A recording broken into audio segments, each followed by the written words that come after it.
I'm on a lag. This is driving me nuts. This is driving me absolutely batty. Before I even get started, good morning, everybody. Welcome into the Couch Potato Sports Show. It is me, Sonny Clark, the hardest working man in sports radio, as we are here on our Sunday morning tradition that continues on here into our 14th year, as we are at week number 11, as we got Atlanta, Indianapolis, New England, and New Orleans on the bye this week. And you see the games that we got right up there. Look on the sides there. We got those going today. We're going to talk those today and get to some good stuff that is happening in the NFL. Lots of news and notes, especially after Thursday Night Football has happened. So it's one of those things where this week has really put a damper up on some of the teams' future. And I'm talking near future. And all you got to do is take a look at Cincinnati, what's going on there, Cleveland as well. That in our AFC North division up for grabs, maybe. We'll talk about that here in a little bit. But guess who is here? I don't know. I see this guy in my sleep. What can I say? I don't know. It is what it is. It is the one, the only Podfather. Good morning, Podfather. Good to see you, my friend. So, what time is it? Hey, wake up! Wake up. By the way, this is very interesting. I'm normally really close. Yes. Now I'm a little bit further back. You can kind of see I switched cameras. I can be in your face, but now you're the one really close to the camera. So, well, first of all, you keep materializing onto the screen, so I'm waiting for you to. I know, because I'm not gonna put the green screen up. I'm too lazy, so it's not gonna happen unless I decide screw it. I better do it. I might put it. I mean, where's your dedication to the show, sir? Go on now. It's dedication to the show. I want to be able to walk that way without running into the green screen. Well, whatever. Listen, I'm here. I showed up. I got my own green screen behind me, which is not really a green screen. It's actually my stuff on the wall that I love so much. So, yeah, clearly, I mean, you're just being lazy, which, I guess the life of being Santa Claus for 14 years. I guess the life of being Santa Claus now will just really worn you down. I mean, imagine what he has to do in one night. Even though I didn't have a gig this weekend. Imagine what he has to do in one night. I can't imagine doing that in one house. Be going, I ain't going to that house again. No, they got dogs. Fuck that. No. Hey, I got no magically fast. Yeah, whatever. I watched you put this show together here, and it was not magically fast, sir. Not at all. No. But believe me, it's not a pretty sight anytime I start doing anything. Never mind putting the show together. Here, I'll put that in. Hey, there. Look at me, man. I'm up on top of it. Good for you, sir. Good for you.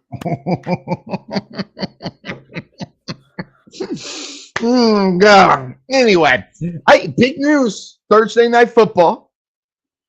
We know what happened. I mean, if you're not an NFL fan, you're not watching this show.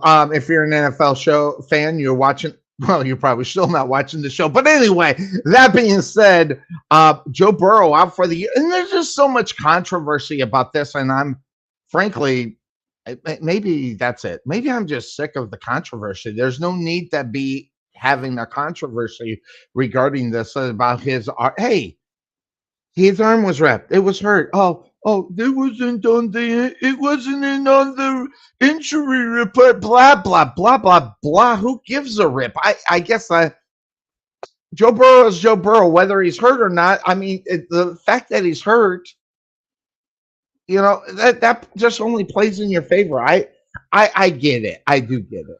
We would play differently if we knew he was hurt. Blah blah blah.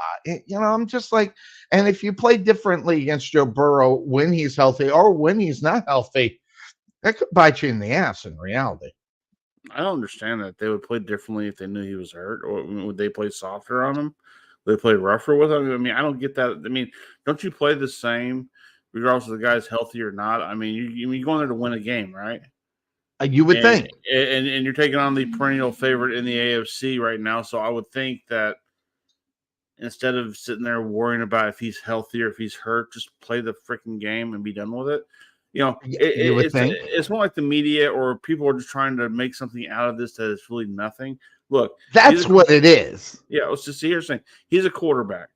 Quarterbacks get hurt. That's just the nature of the beast. Okay, doesn't matter how much you get paid. Doesn't matter, what position you are. If you're the first starter, the second, whatever, you're going to get dinged up. That's just life. Okay, so now he's out.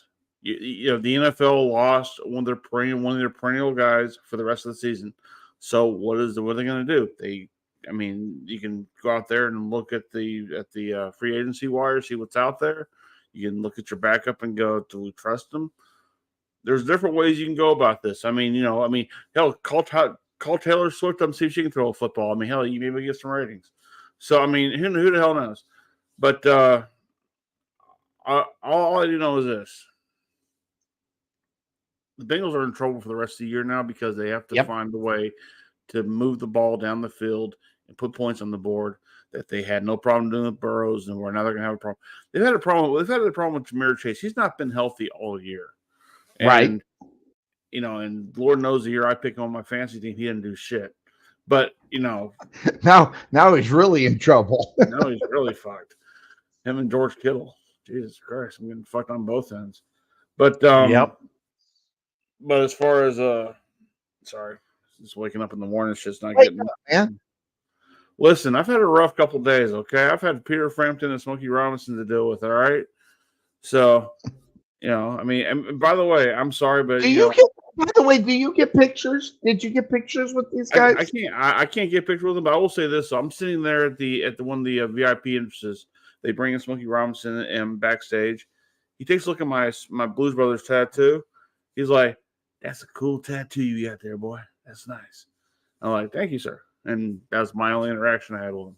So, and is it because they say you can't take the pictures with them? I'm not. Yeah. Well, I mean, because it's an understood rule more so than a written rule. Yeah. Now, there are sometimes if you're back there and the artist comes up to you and goes, "Hey, I know I'm not supposed to do this, but we'll go ahead and do this for you." That's their call at that point. But I never had that happen to me there. So. But getting to work the shows are nice. Having to deal with the people afterwards, not so much. But it is what it is. We've had a very tame crowd the last two shows because it is an older audience. So, as opposed to they had Whiskey Myers. They had even older than me, right? Right. They had Whiskey Myers there last weekend, and it was like dip and stuff all spit on the floor and everything else. I'm like, really?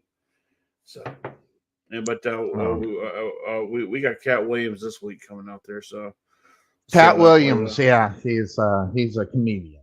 I'm not a fan of him. I'm not a fan of many comedians, and it has nothing to do with Moke. Most of them I just don't find funny. Maybe it is funny because I used to be a huge stand-up comedy fan, but now it's hard to find the comedian who's actually funny on stage.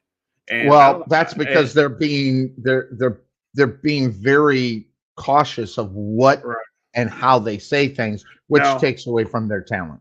Now I was there when Fluffy was there, and I got to listen to both shows that he did there that night, and he's funny. I mean, he has a genuine charisma about him that makes him funny, which works Yes. for him. I mean, I harbor back to the Richard Pryor, Rob Williams days of when stand-up comedy was actually funny. So, I mean, Right. guys like Richard Jenny, I thought was hilarious. George Carlin, of course, one of my all-time favorites. Rodney Oh yeah. Dangerfield, Rodney Carrington, I think is funny. I think He's he was one of funnier. those make you think comics, though, Right, which is I right. like that. Well, I like Rodney Carrington, but I like his earlier stuff more than his later stuff.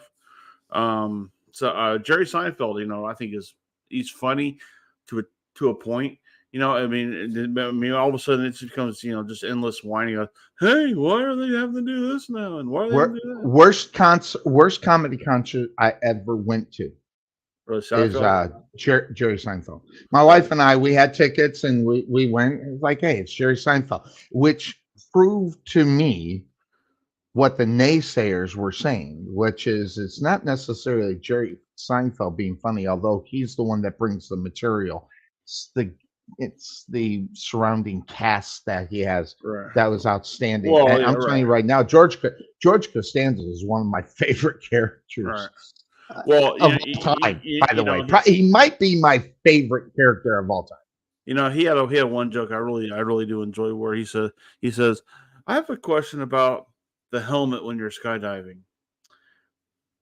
Do you almost make it? I mean, if you jump out of an I, airplane, that shoe doesn't open. That helmet's wearing you for protection. So, I I mean, he has hits and misses, okay, and that's all well and good.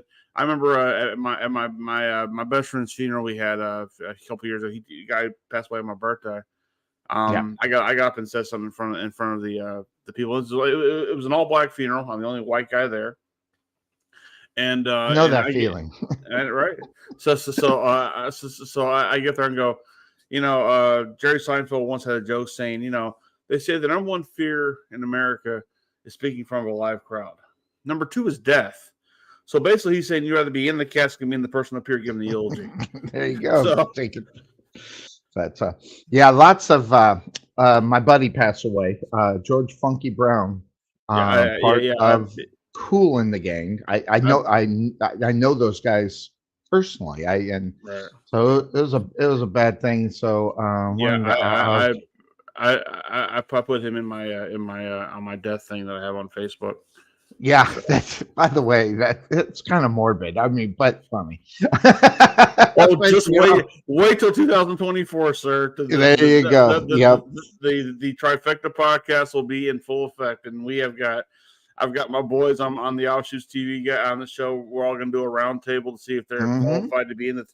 Because the premise of the podcast is going to be if you're a celebrity, if you're infamous, famous, however you want to put it, there is no heaven, there's no hell.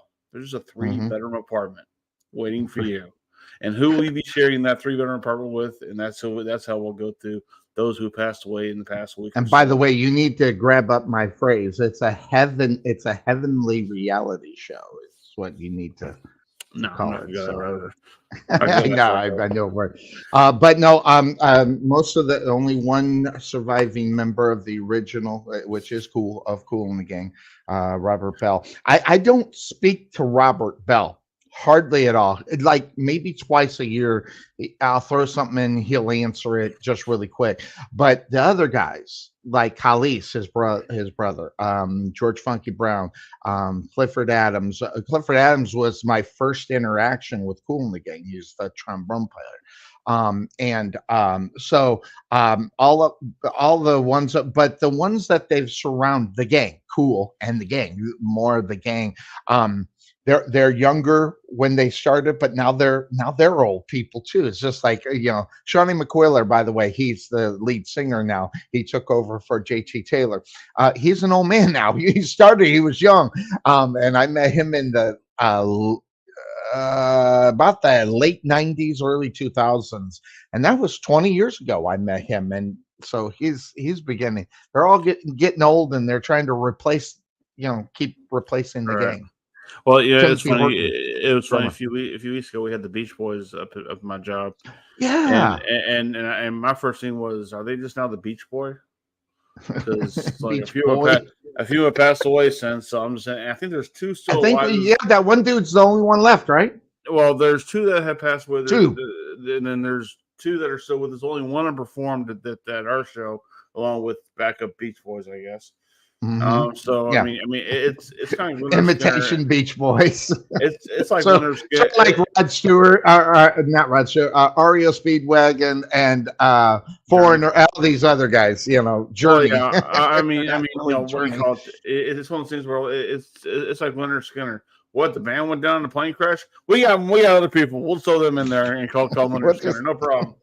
We're good. And Leonard Skinner is not just the guy. I see. When you're young, you just think Leonard Skinner's singer. No, that's the band. I didn't know that. I thought there was a guy by the name of Leonard Skinner in the band. I just thought that. There I go thinking again. But I was young, stupid. But it is what it is. What are you now? Are you old and stupid? Yeah. Well, old, ignorant, ornery, angry. Ornery for sure. Because we do these shows. And I've got 2 hours you screaming at me the entire show. I go into work with a blazing headache. I'm going, God, yeah. Just by the way, you haven't mentioned that I was right. Because you're not. Oh, no. My Jacksonville Jaguars. Not only did they lose, they got their asses handed.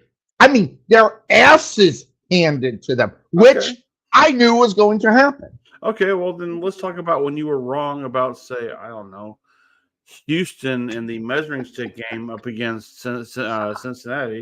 Okay. All right. Now that being said, you are right. It's almost saying you're right to your wife. I wait. That was weird because I don't. But so I was wrong. So, and my gosh, the timing, it's like they were in collusion together. And I'm not going to do the intros, but there they are. They're here. The first game to talk about, and there it is, the terrible towel. By the way, Bryce, I want to commend you. You're about the only one that has come in there where things are not backward on their screen. So, actually, we're all pretty good. All right, so take that back. And there's Cuervo. I'm going to skip all the intros. Y'all came in. Everybody woke up right at 9 o'clock, 9:15. How you doing, gentlemen? No intros. We're all well. I mean, I could do them if I don't want to hurt anybody's feelings, but we are here. It's good to see everybody. I'm gonna move a little closer so I can see the screen. Hey guys, I got an intro. Just saying.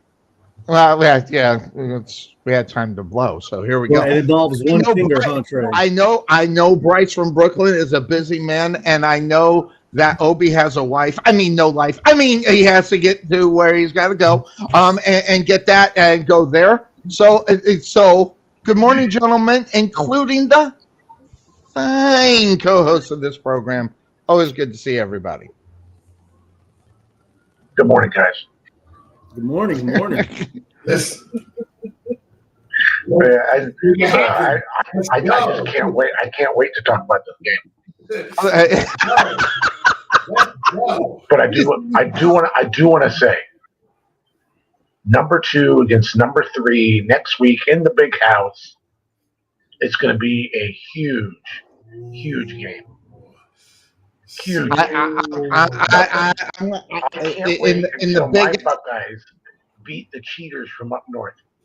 Here we go. The cheater. By the way, your team cheats just as bad. Sonny, how do we used to say it back in the old days? The square circle with Sonny. That's right. I'm down. How do we used to say it? If you're not cheating, you're not trying. That's what it's how I live my life. There you go. I have evidence. Let's get on. Yeah, no kidding. So, all right. That being said, let's start it out. It is, and then we're going to get right to the next one because I'm excited about that one too. I think is really interesting. But it is the Steelers. They're on the road to take on the Cleveland Brownies. The Brownies, by the way, just to let you know, they are 3-5 against the spread. They got one tie on the spread, just to let you know, and only one loss in the last 5 against the spread. The Steelers are 4-1 against the spread.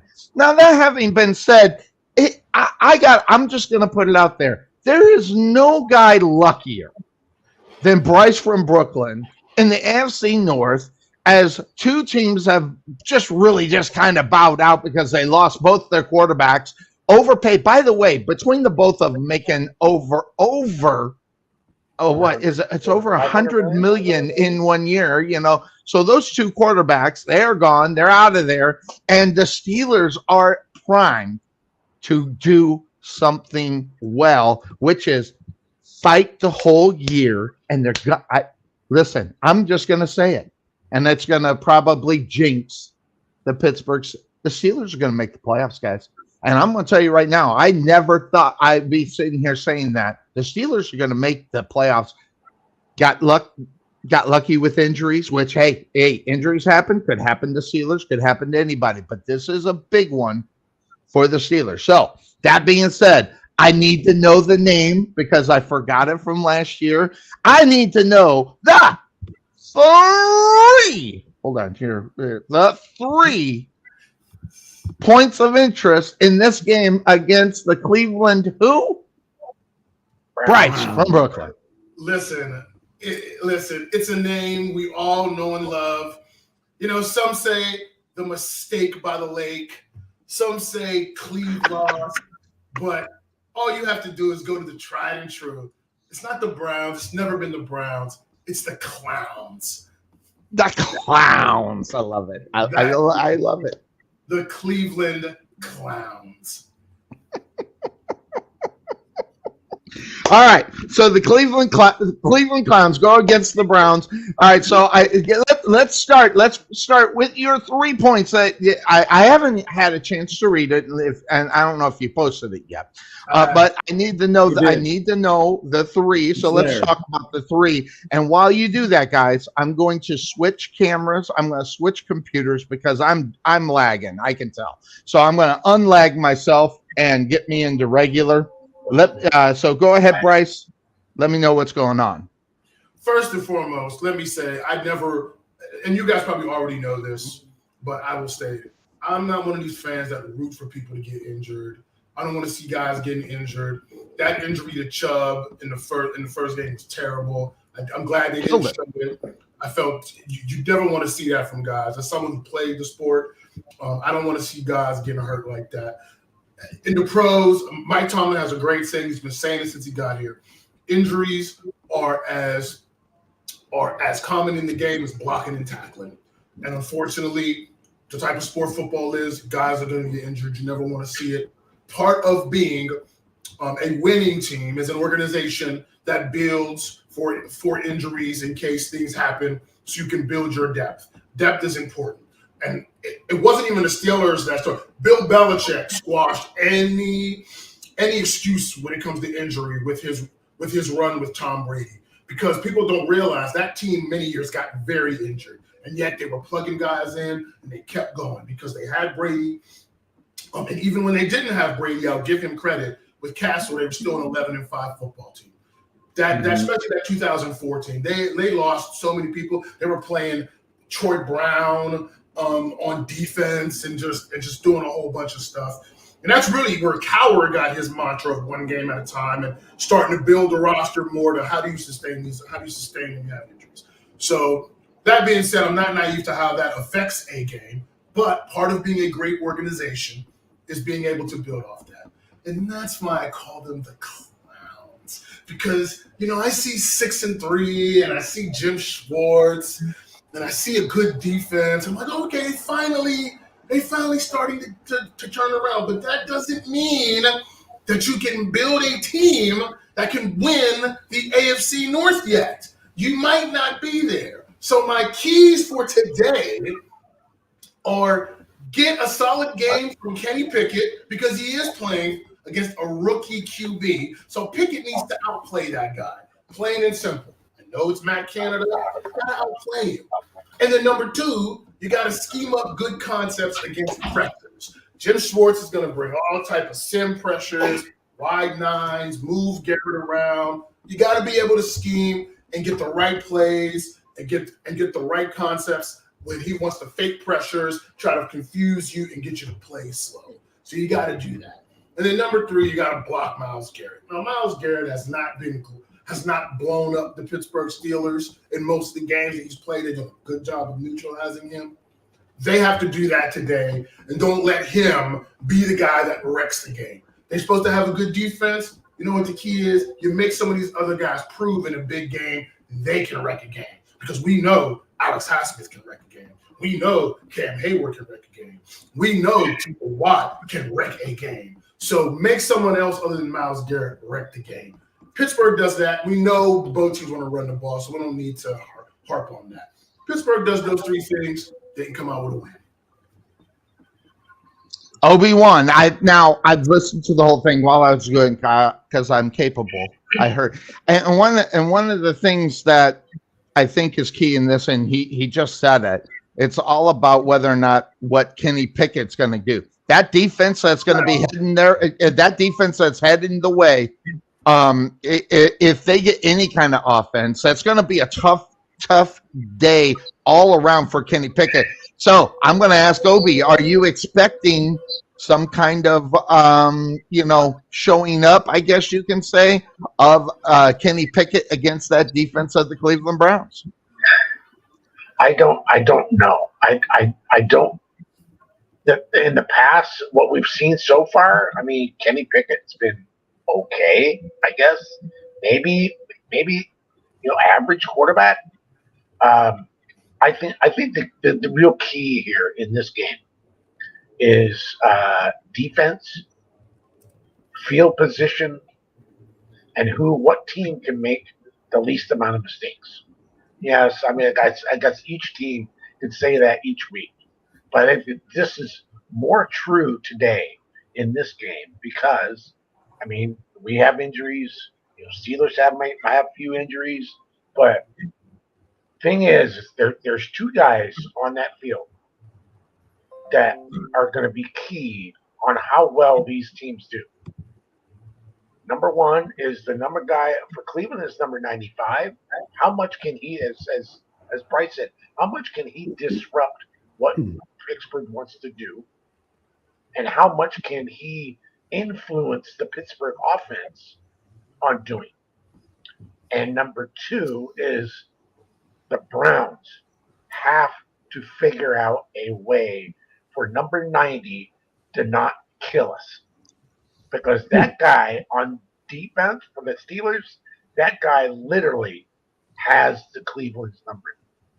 That guy if he's not the defensive player of the year, I don't know who else would be. That guy TJ Watt is the real deal. So what I'm going to say, Bryce, are you ready? Sonny, you might want to push record because I don't see this a lot. I'm sure he'll click it. In our NFL pick'ems and our Yahoo pick'ems, I'm picking my Browns because that's my heart. I'm gonna, but I'm going to tell you. It's always good to know I'm going to get a point. I know. I'm sorry. The Steelers will win the game today because I just feel like that DTR. He doesn't have the experience. He does not. I mean, he got totally lambasted against the Ravens. Yeah. God, what is Pittsburgh going to do to him? Mike Tomlin, TJ Watt, the defensive coordinator, they're going to have a field day today.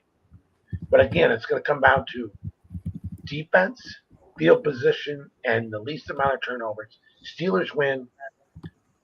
And are you ready? The Steelers win the AFC North. I'm not going to go that far. I haven't had. I'm going that far. I haven't had enough drugs to go that far yet. Lamar Jackson. Maybe that's a prediction because Lamar Jackson's going to get hurt like he always does. Why do you think you need to be considered to have to be drug tested for that take? I think that take is very reasonable considering the state of where the division is. Burrow out, State of the Watson AFC out, North. and we know Lamar Jackson's going to get hurt at some time.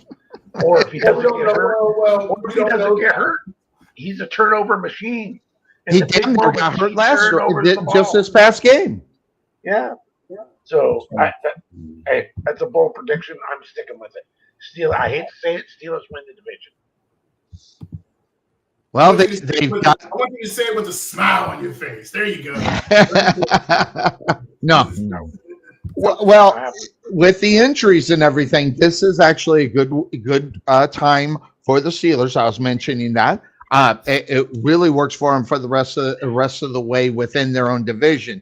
Now it's more you got to win outside of your division, but mostly say whatever you want. They're going to have to figure out a way to beat the Baltimore Ravens if, and I stress the big if, Lamar Jackson is healthy. They lost Andrews, which is a big part. Odell Beckham Jr. He is hurt. That is not good for the Baltimore Ravens, which in turn says, guess what? Lamar Jackson, you're going to have to win some football games with your feet. Now, that's by necessity, more so than everything, because this year I think he's throwing a lot more than he used to. I'll admit it. I'm not sorry. I'm not necessarily wrong about that situation, but Cuervo, we're seeing more of Lamar Jackson running the football now than we or passing the football now than we've seen throughout his career. I mean, have you noticed? Yeah, but I think that's going to come to a stop after Mark. Well, look, Mark Andrews out for the season. That's a huge loss. I mean, big loss. That was his number one guy. So, yep. Is he going to throw to an Odell Beckham who actually had a pretty nice game? Look, say what you want about Odell, he had a nice game.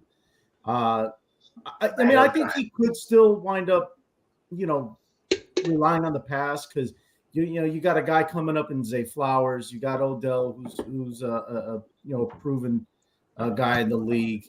You still got Bateman. You still got Duvernay that you can go to. So there's guys that Lamar can go to. It's just about if they stick to that, and that's the thing. You don't let the loss of Andrews affect your game plan offensively. And even with Andrews out, look, Isaiah Likely, I like him. I think he's a reliable. He's a big target. What is he, like 6'5" or something like that? The guy's a monster. He's a red zone monster. So it's all going to be on that offensive game plan for them to use him in red zone situations. So I don't see Baltimore changing too much what they do. Although the loss of Andrews is big, but I guess remains to be seen whether they're going to change their game plan or not. Trey, I was thinking about you when we were talking, and the note or the messages that you were sending in the group there about, well, that's up on the owners. Well, the fact of the matter is yeah, it's on the owners.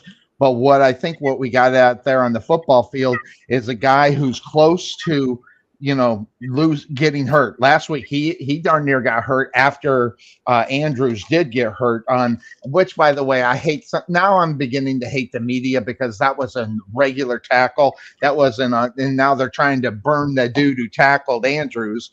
But say whatever you want.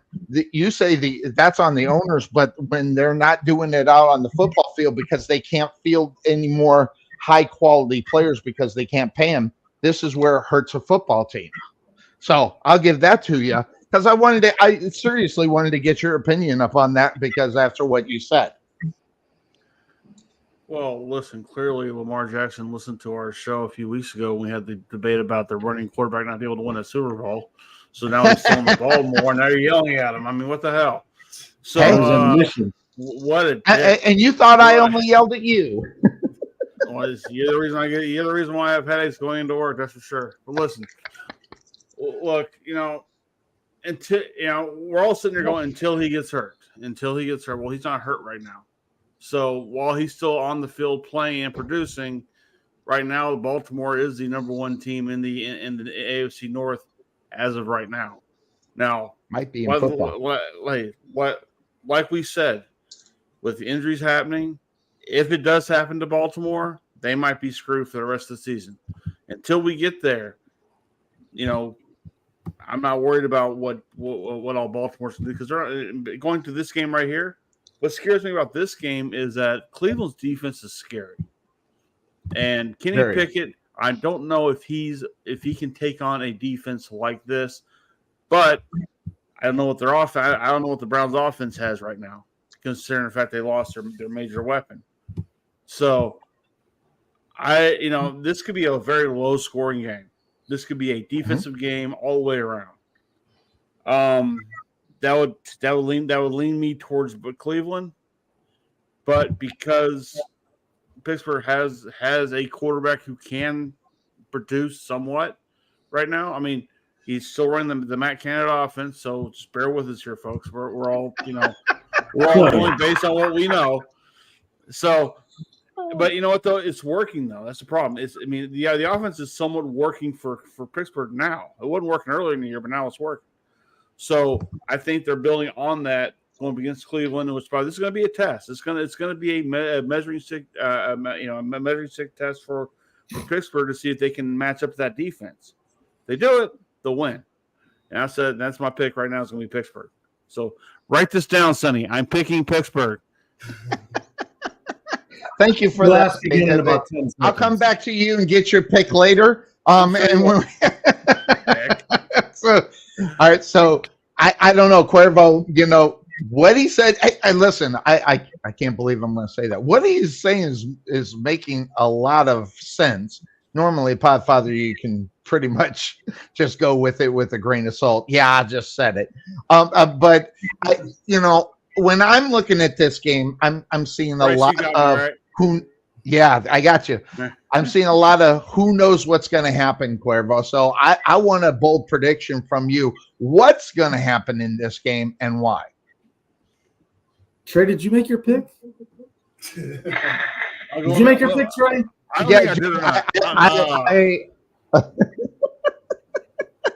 think Sonny forgot already. All right. I did. There's one thing I don't like about this game. Whenever the Steelers and the Browns, the Clowns, whatever you want to call them, there's one thing I don't like about when these two teams play. It feels like a loyalty check to me. Who am I loyal to? Am I loyal to Obi or am I loyal to Bryce from Brooklyn? Who is my loyalty to?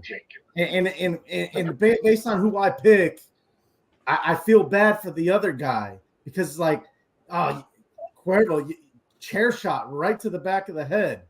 So, I'm always so torn. We do share first place, sir. I'm just saying. I mean, we currently share first place in our division, so yeah, who you got? Yeah, exactly. Yeah, Sonny's not talking about that pick'em standings not so much anymore, is he? Makes me angry. I'm behind it. I'm going to get it back today. Getting it back today. With your Browns pick. So the thing that sucks about this game is I let one guy down and the other one's like, yeah, let's ride, like the Broncos. Here's what I'm looking at with this game. I can't get away from the fact of how well Cleveland runs the ball compared to how well or not how well the Steelers stop the run. And that's their Achilles heel on defense is the stopping the run has been an issue for them. So it feels like what the Steelers defense has been thriving on is that pass rush. And that's not a bad thing. It's just the issue is still there of them not being able to stop the run. So with that being said, even with Watson out, with DTR in, I think they're going to that just spells relying heavily on the run game. And I think that they will find a way to not really put the ball in DTR's hands to win this football game. Do just enough, manage the game, and I'll give you a bold prediction right here. I think if DTR struggles, Stefanski will not hesitate to put PJ Walker in, and I think he'll make that change.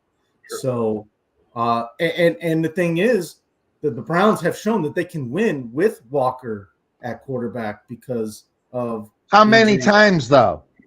I mean, come on. I mean, making that statement, yeah, they want, but I mean, he's only played a few games and everything. But I seem to recall that the Browns beat a certain San Francisco 49er team with PJ Walker. Something like that. That's kind of something to be, to look into, right? So that being said, Bryce, I love you, man, and I love watching this game, but I have to give you the chair shot today, sir. I'm riding with Obi's. I'm riding with Obi's Browns. Obi's Browns will take care of it. They're in Cleveland. Oh my! They're gonna get the run game going. They're gonna run the ball down their throats. But watch out for Alex Highsmith, their most impactful defensive player right now.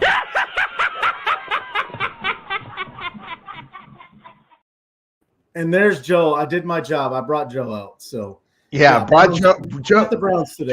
Got the Browns. You were right about one thing last week when you said that you needed to be drug tested. Yeah, drug tested. Okay. So that being said, I'm just gonna say it. I've never heard of the guy. I ain't putting my pick on him, even though Kenny Pickens. Look, and I'm gonna insult him, but I don't necessarily mean to insult him. Yeah, you do. You do. We know Sonny. Kenny Pickett is mediocre at best, but guess what? Mediocre in the NFL is better than a guy I've never heard of. Okay, I've never heard of this guy. All right, so that alone just says who I'm gonna pick. I'm all over the Steelers today, just to barely get it done. And I'm talking. I don't even know what the spread is, but I'm gonna. They win by 1. They're going to gut it up because that's what they've been doing all year long. Let's just put it out that way. First of all, there's hardly any film on him, and if it is, it's college. It's nothing. Okay, period. All right, so this guy does not know the speed of the NFL. I don't give a rat's fat, hairy ass what they're doing in practice to speed it up for him. It will not be the same as the Cleveland defense coming, or the Steeler defense and T.J. Watt's coming at him.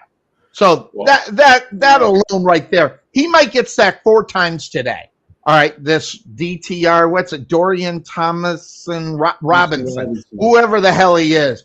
I'm telling you right now, I'm not going to pick a no-name, nobody knows quarterback against the Steelers, even if the Steelers are not as good as the Steelers have been in the last 4 or 5 years. I'm all over the Steelers. There you go, Bryce. Smile for me right there. The Browns are a 2-point favorite at home. And they can't even get to 3. Yes. By the way, you do realize this quarterback you never heard of does have to practice against the best defense in the league, right? He has to practice against them every single week. I know. Listen, you're not telling me something that I'm an idiot. Well, but apparently I am, because you didn't know that. How many times has he been in the first quarterback reps all week? This week. That's it. All week. This week. That's it. That's enough to have a Steeler defense come after him. I don't think so. So this is why I say he practices. As long as he practices against them, you have an idea of what the speed is like. Now, once again, practice is different from the actual game. I get that, but you're going up against the defense that everybody's talking about every single day of practice. You're going into a game against a defense that they have T.J. Watt and who else? Hold on. Don't insult Bryce's Steeler defense. I'm still picking the Steelers. I was going to say you're still picking the Steelers, but yet you're picking them apart. You sound worse than me. But that's being said, listen, you don't know who's on the defensive side of the ball for the Steelers. You're not paying attention. I'm just saying that while you're picking apart a quarterback that no one's heard of, I'm just saying he practices against the defense that is clearly the number 1 defense in the league. So the speed of the game, he has to adjust to that from practice, because you don't just practice being the number 1 defense in the league by going half-ass in practice. What you do in practice, you got to do in the games, and that's where I think that's going to benefit him going into this game against the Steelers. Having said that, and Uh-huh. the name of your damn show, look, the thing is that, you know, does he have enough weapons? Like I said, it's going to be a defensive struggle one way or the other. Okay. And it's going to be, you know, who's going to be able to survive this game, I think, more than anything. And Cleveland's ahead. Cleveland's got a 2-point advantage because they're at home, right? Yep. That's huge. That's huge for Cleveland. And that's without a quarterback nobody knows. So what does that say about the Steelers? Again, I'm playing devil's advocate here. I get that. But you are right about that. You are right about that. You're not very right often, but you're right about that. But I'm just going to tell you, no-name quarterbacks in their first games, okay, traditionally, okay, just lay a friggin' egg, okay, and that's what's going to happen here. This guy's going to lay a big egg. Anybody can do anything against the Cowboys, okay? So that's just you just throw that out the window. The Giants can't do just shit the way against they the are. Cowboys. Yeah. The Jets couldn't do shit against the Cowboys. You guys can't do shit against anybody. For the last 25 years, something like that. You know, it is what it is. But that being said, of course, that is the name of this show. I'm all over the Steelers, man. I think I hate it when Vegas knows more than me. Vegas has this game set at 2 for a reason, and I hate that because it just throws my idea out the window that I know what the hell I'm talking about. but they love suckers like Sonny Clark. Hey, I was right. Hey, by the way, who was right about the Jacksonville Jaguars last week? And not only that, that they got their asses handed to them, just like I thought would end up happening. But it is what it is. Huh? Well, it's not. It's not Houston this week. It's Tennessee. So, it's good there. It's you get good Steeler Brown stock. Hey, there's nothing like Steeler Brown. There goes my background. Sonny, I have to head out in a few minutes, but I haven't made my pick yet. Make your I was coming back to you to find out what your pick was. So what is your pick in this one? And I'll figure out my background here in a minute. Listen, to Cuervo's point, which the fact that they even have to acknowledge his foolishness today makes me kind of sick. But I will acknowledge this. The Pittsburgh Steelers have only won one game in Cleveland since 2018. Cleveland has represented themselves better. Pittsburgh has their own injuries they're dealing with. No Minka. Down a few safeties. No Keanu Neal. They're going to start Trenton Thompson from the practice squad. No Montravius Adams, even though the rookie Keanu Benton has been fine on the defensive line and has been pretty good. So it's his time now, and it's time for a lot of our other rookies. For me, it comes down to this. This game, first of all, to address a couple things. One, there is no cakewalk road for the Pittsburgh Steelers either way. That's not the way they're built. That's not the way the team is constructed. We'll see how the rest of the season goes. But a lot of that, number two, will be contingent on it's time for Kenny Pickett to play better. If you're going against a rookie quarterback, you are a first-round pick. You have Mike Tomlin as your head coach, regardless of his warts, one of the top coaches in the league. It's time for you two to get it together and ascend more on offense and put this offense in better positions, even if that means overcoming and winning in spite of a coordinator that's a little over his head, particularly when it comes to the passing game, even though the play calling has been a little bit better over the last couple of weeks. But Kenny Pickett needs to play better than some of the people he might be playing in the future. That being said, what makes the Browns defense to me the elite defense it is not even in the front seven, which I think is good. I mean, Myles Garrett is Myles Garrett. We already know that. There's no linebacker on that defense that's like a super dude to me that like, oh, man, that dude is like Myles Garrett. I think they're good, but not like a dude yet. They're missing that to me. However, it's the secondary that makes them elite because them two corners, they get after it. Gamers. That's one of the best duos in the league. When you have two corners that can match up like that, put a lot of stress on other offenses. So Pittsburgh's going to have to make plays in the pass game.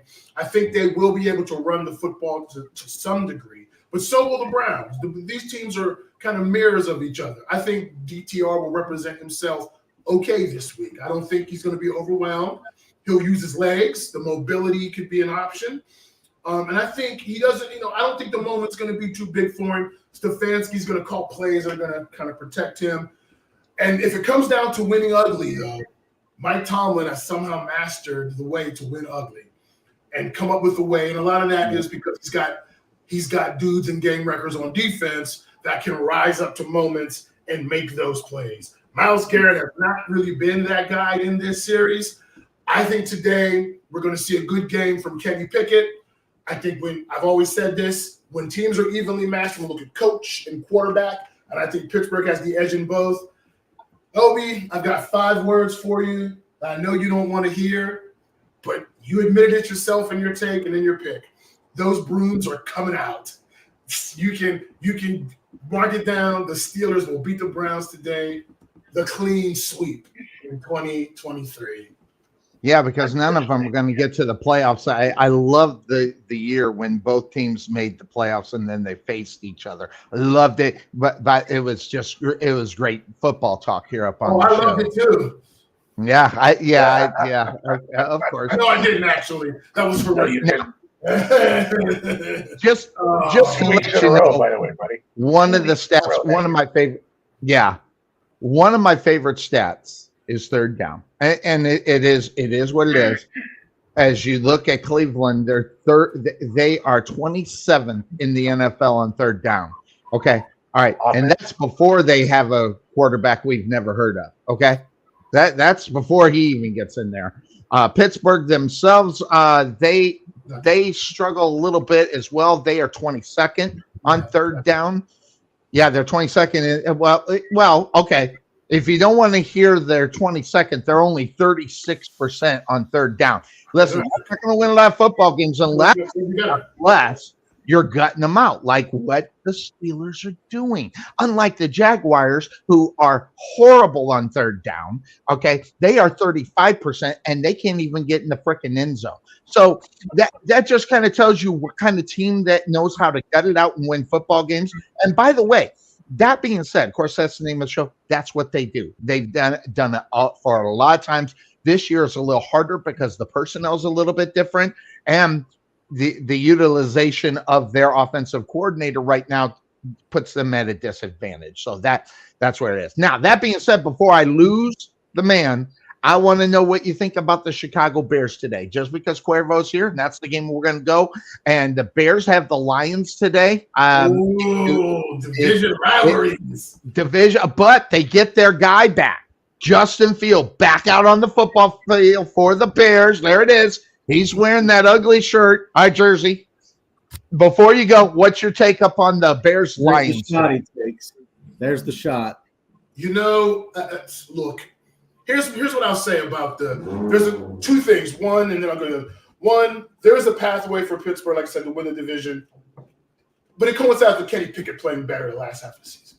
If he plays better the last half of the season, I think it can be right there for him. Let's see how it goes. My other kind of foundational statement with the Bears is the Bears are not going to win the game today. Here's what the Bears need to commit to. Cuervo, I'm with you. I believe in Justin Fields. I think he could be a very good quarterback. The Chicago Bears have to commit to the run game organizationally from the ground up. They have to commit to how is this going to make us a tougher, physical football team that supports our quarterback. We're going to run the football. I'm not talking about run the quarterback. I think they need to throw with the quarterback. They need to run the football. They need to establish that as their identity so they can build off of this young quarterback and allow him to be more dynamic. When it's not a thing where you just put it all on him and say, be dynamic and win. The Bears aren't that type of team organization yet. They got to build to that so they can support him better. That's what I want to see. I think the Lions are building that type of mentality. The Bears need to. So I don't think it's going to be enough for the Bears this week to get it done. The Bears are who we thought they were. Fellas, I gotta head out. I can't wait till 1 p.m. It's always great talking football with you. Where are you going to be at 1 p.m. to watch this one? Oh, I'm going to be right here, holed up in the apartment, making my Sunday little meal and enjoying the game. Oh, yeah, That's what I'm going to have a broom ready for you because those brooms are coming out. You better prepare yourself. you see, my broom was right here. You know, I always keep it right there, just it is. So It's time we good to see you, Bryce from Brooklyn. Bryce, good to see you, buddy. Always Take care. good to see you. By the way, Bryce, just to let you know before you're out of here, guess who was right about the Jacksonville Jaguars? Me. You were. Me. All right, Just one. All right, Bryce. All right, are we going to lose you too, Obi? What's your time schedule? I can be here for about another 20 minutes. Okay, then let's talk about the Lions Bears today. Okay, we got Bryce's take on it. I want to go to the resident Bear expert and what his expectations are going against. Listen, the Lions are a different organization right now. They're a different football team. They're playing like a different football team. They are not the Lions of old. The Bears are who we thought they were. They are the Bears right now. But do you think getting Justin Fields back is a boost in a positive, not just for this season, but for the rest of the season? Is this he's actually auditioning for the job for the Bears there? Is he going to be there next year? I'm asking seriously. Well, I think he'll be there, but do you think they got enough confidence to keep him for long term? Well, that's why it was important for him to come back, because this is the year that 99% of fans, what the media tells us, and the signals that the organization gives out is at the end of the year, we'll know if Fields is going to be the quarterback of the future or not, based on his performance, based on his health, all those things. So that's why I think it was important for him to come back at 100%. There was no reason to rush him back. I think he might have been able to play that Thursday game against Carolina last week. However, what do you gain from bringing him back in that game? You know what? It's what? It's confidence. It's, we might win, which they won the game anyways. But Right. What do you really gain from bringing him back before he's fully ready to go? Because dislocated thumb on the throwing hand is no joke. So I think it was important to sit him out that next game. And it's a rough game to come back to against Detroit, but you know what? It's if you're going to be the quarterback of this team in the future, you got to face these guys twice a year. So get your reps in against them. And the good thing is, not only is he back, but we're getting the Bears are getting healthy in other areas too. Yes. You got Khalil Herbert is back for them at running back. Where I think I want to say Collar Gordon's been back. I think Brisker is back. He was out with a concussion. Jaquan Brisker, the safety. So the Bears are getting they're as healthy as they've been since the beginning of the year. This is the healthiest they've been since week 3, week 4, or somewhere around there. So is it going to be enough to beat Detroit? I guess we'll see. But yeah, to answer your question, though, Sonny, I think it was very important to bring him back. And yes, we don't know if he's going to be back next year. It all rides on how he plays the rest of the season. And Anthony Price putting that out there, just so that I've heard those rumors that if it doesn't work out, the Atlanta Falcons will be in line for Justin Field, which I don't know, good, bad, or indifferent, maybe different football team. So I'll go to Obi before he's got to get out. What are you looking at in this game? Who do you got? And who wins the game? What I'm looking at in regards to, let's just continue to talk on Justin Fields. What am I looking at for Justin Fields for today? I'm looking at shake off the rust. How are you moving? How are you processing the speed of the game? I mean, being out, you have to make that adjustment of the speed of the game. What I'm looking at as the game, I think I think this is going to be like the mid, like maybe upper 20s, low 30s score. The Detroit Lions take on the attitude and the persona of their head coach. That guy is a gut him out, no nonsense. He's got this team believing, and this team could go out there. Which is amazing about this team, the Lions, is they can play almost any way and find a way to win the game. They can Yep. go out and score 40 points or 45 points and win a game 45-40. But they could also go out there and win a game that's 20-18 or 24-20. It just seems like this team. Talk about how you guys have been talking about the Steelers. It seems like the Lions, some way somehow each week find a way to win, and that's because of their coach. He believes in his players. He believes in his coaches, and they just kind of feed off of that. So what I'm looking at today is I think the Lions are going to win. I think it's going to be closer than what some people think it's going to be. I think it's going to be another one of those. I think it's going to be like 28-24, 23, or maybe low 30s. And the Lions are going to win.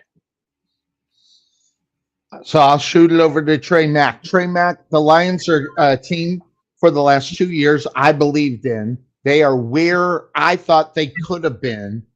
Now, interestingly enough, you weren't part of it, but 2 years ago, Cuervo and I, as well as Obi, sat here, called this head coach. We've done it, and we have to admit it because sometimes we will how do you say it? We will have an opinion on something, and we will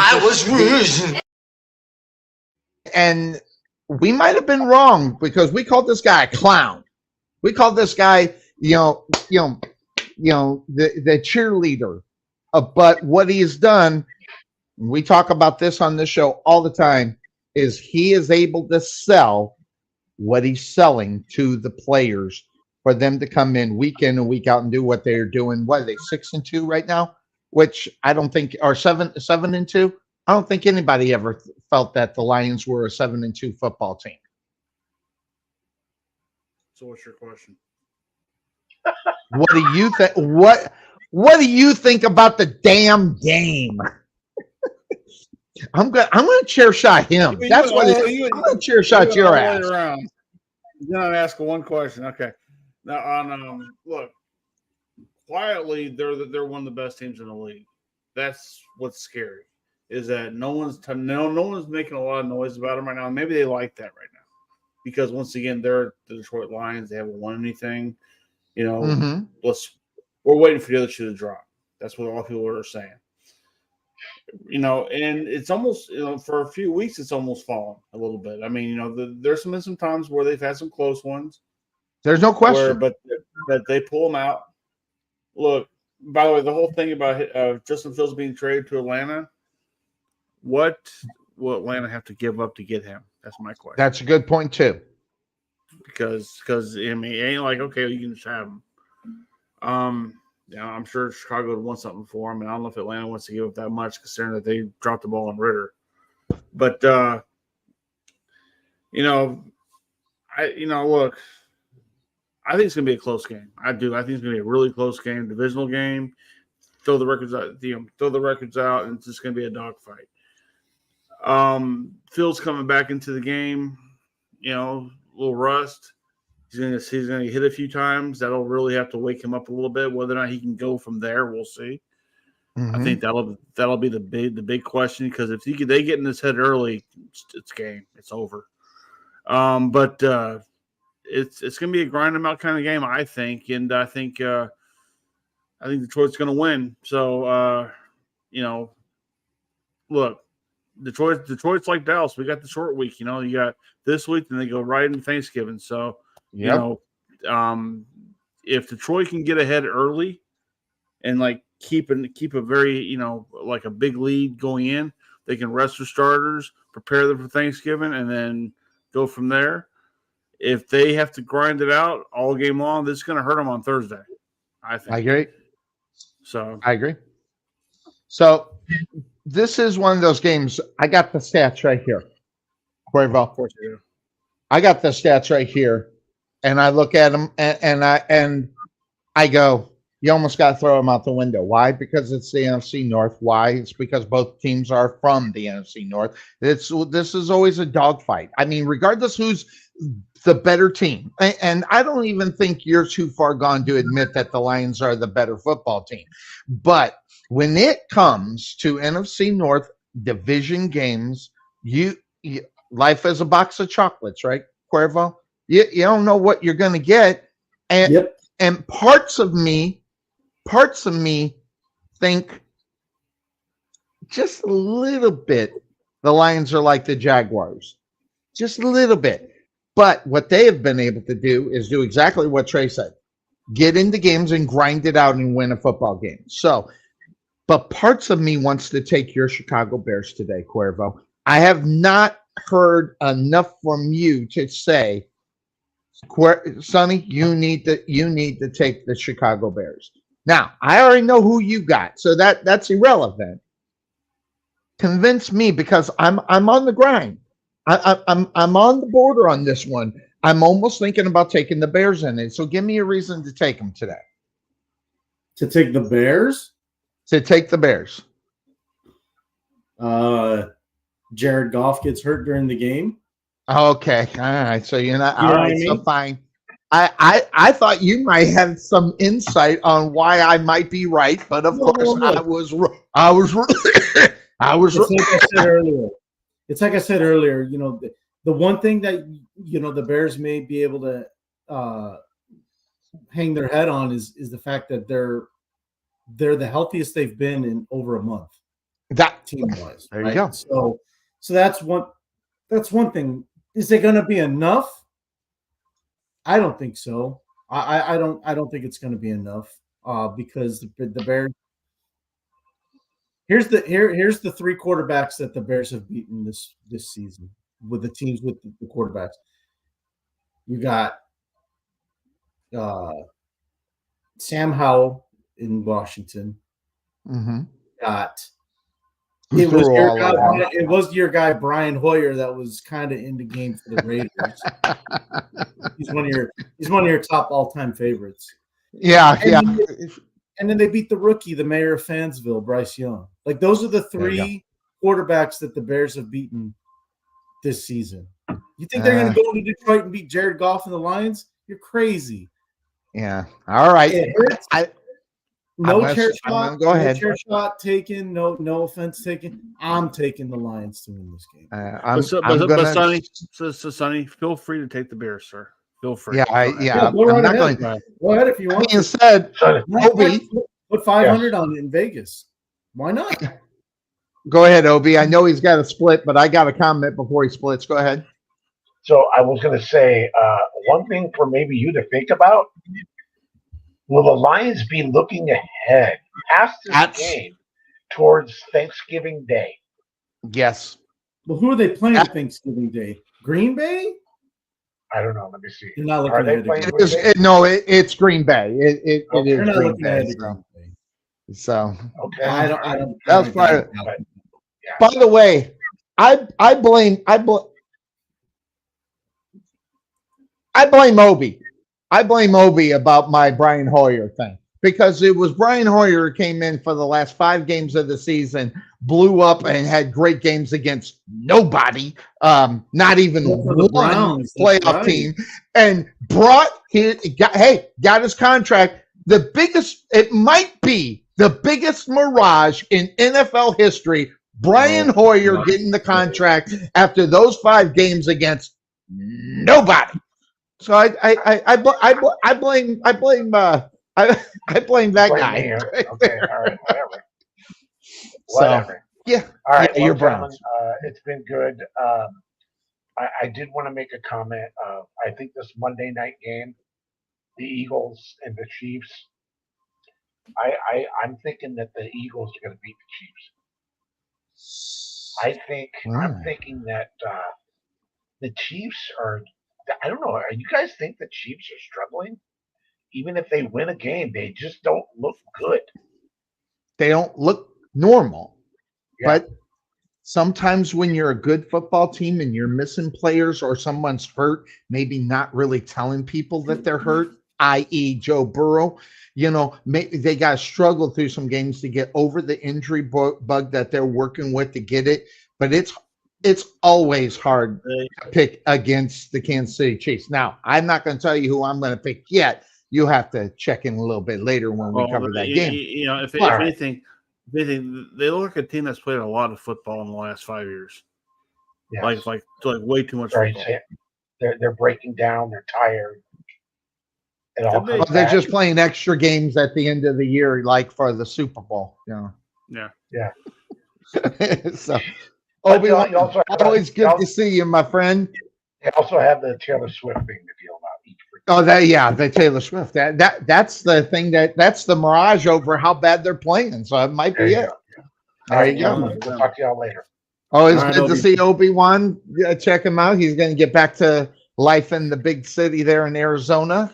Get things set up, and I know he does a lot there with his family and everything. So we get lucky to bring him in. So that being said, gentlemen, we got lots of games to cover. I wanted to cover our games with our folks while we're here. So let's hop into this and let's talk a little bit about the games. Everybody on the line is quite possibly now want to go to my Jacksonville Jaguars, which, by the way, I was 100% correct. They got their asses. Time out.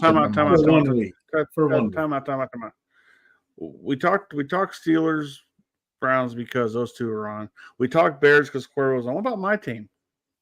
You just want to bypass what my team's going to do?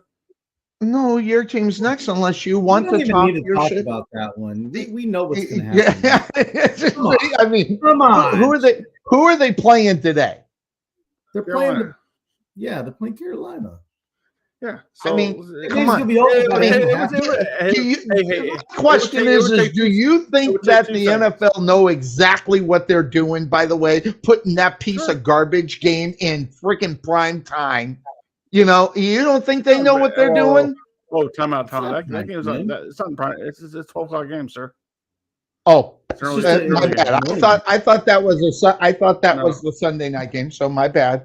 But still, hell no. Hell no, that's not a Sunday night game. Sonny, the schedule is right behind you. Come on, man. Yeah, but I'm sitting right in front of it. I got a clock. I got a clock right there. I couldn't even. I got a clock right there. I didn't. It's right in front of it. So turn around, look behind you. It's right there. See, just got whoa! I looked the wrong way. That one. Anyway, all right. So that being said, so you go ahead and we'll talk about the Cowboys and Panthers right now. So we'll go ahead and do that. Hey, I'll make it short. I was just saving the worst for last, but you can go ahead. Okay.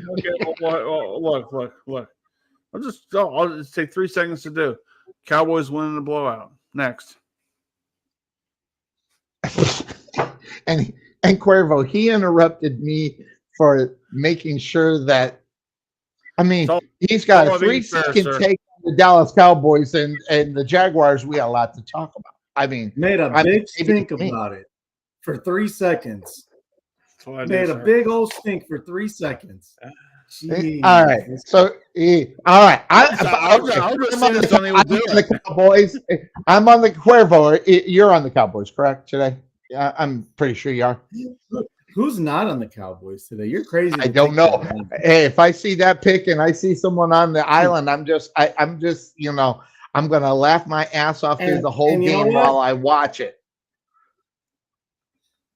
I think Trey's Cowboys for beating Carolina today because that keeps them on pace to have the number 1 pick. Which belongs.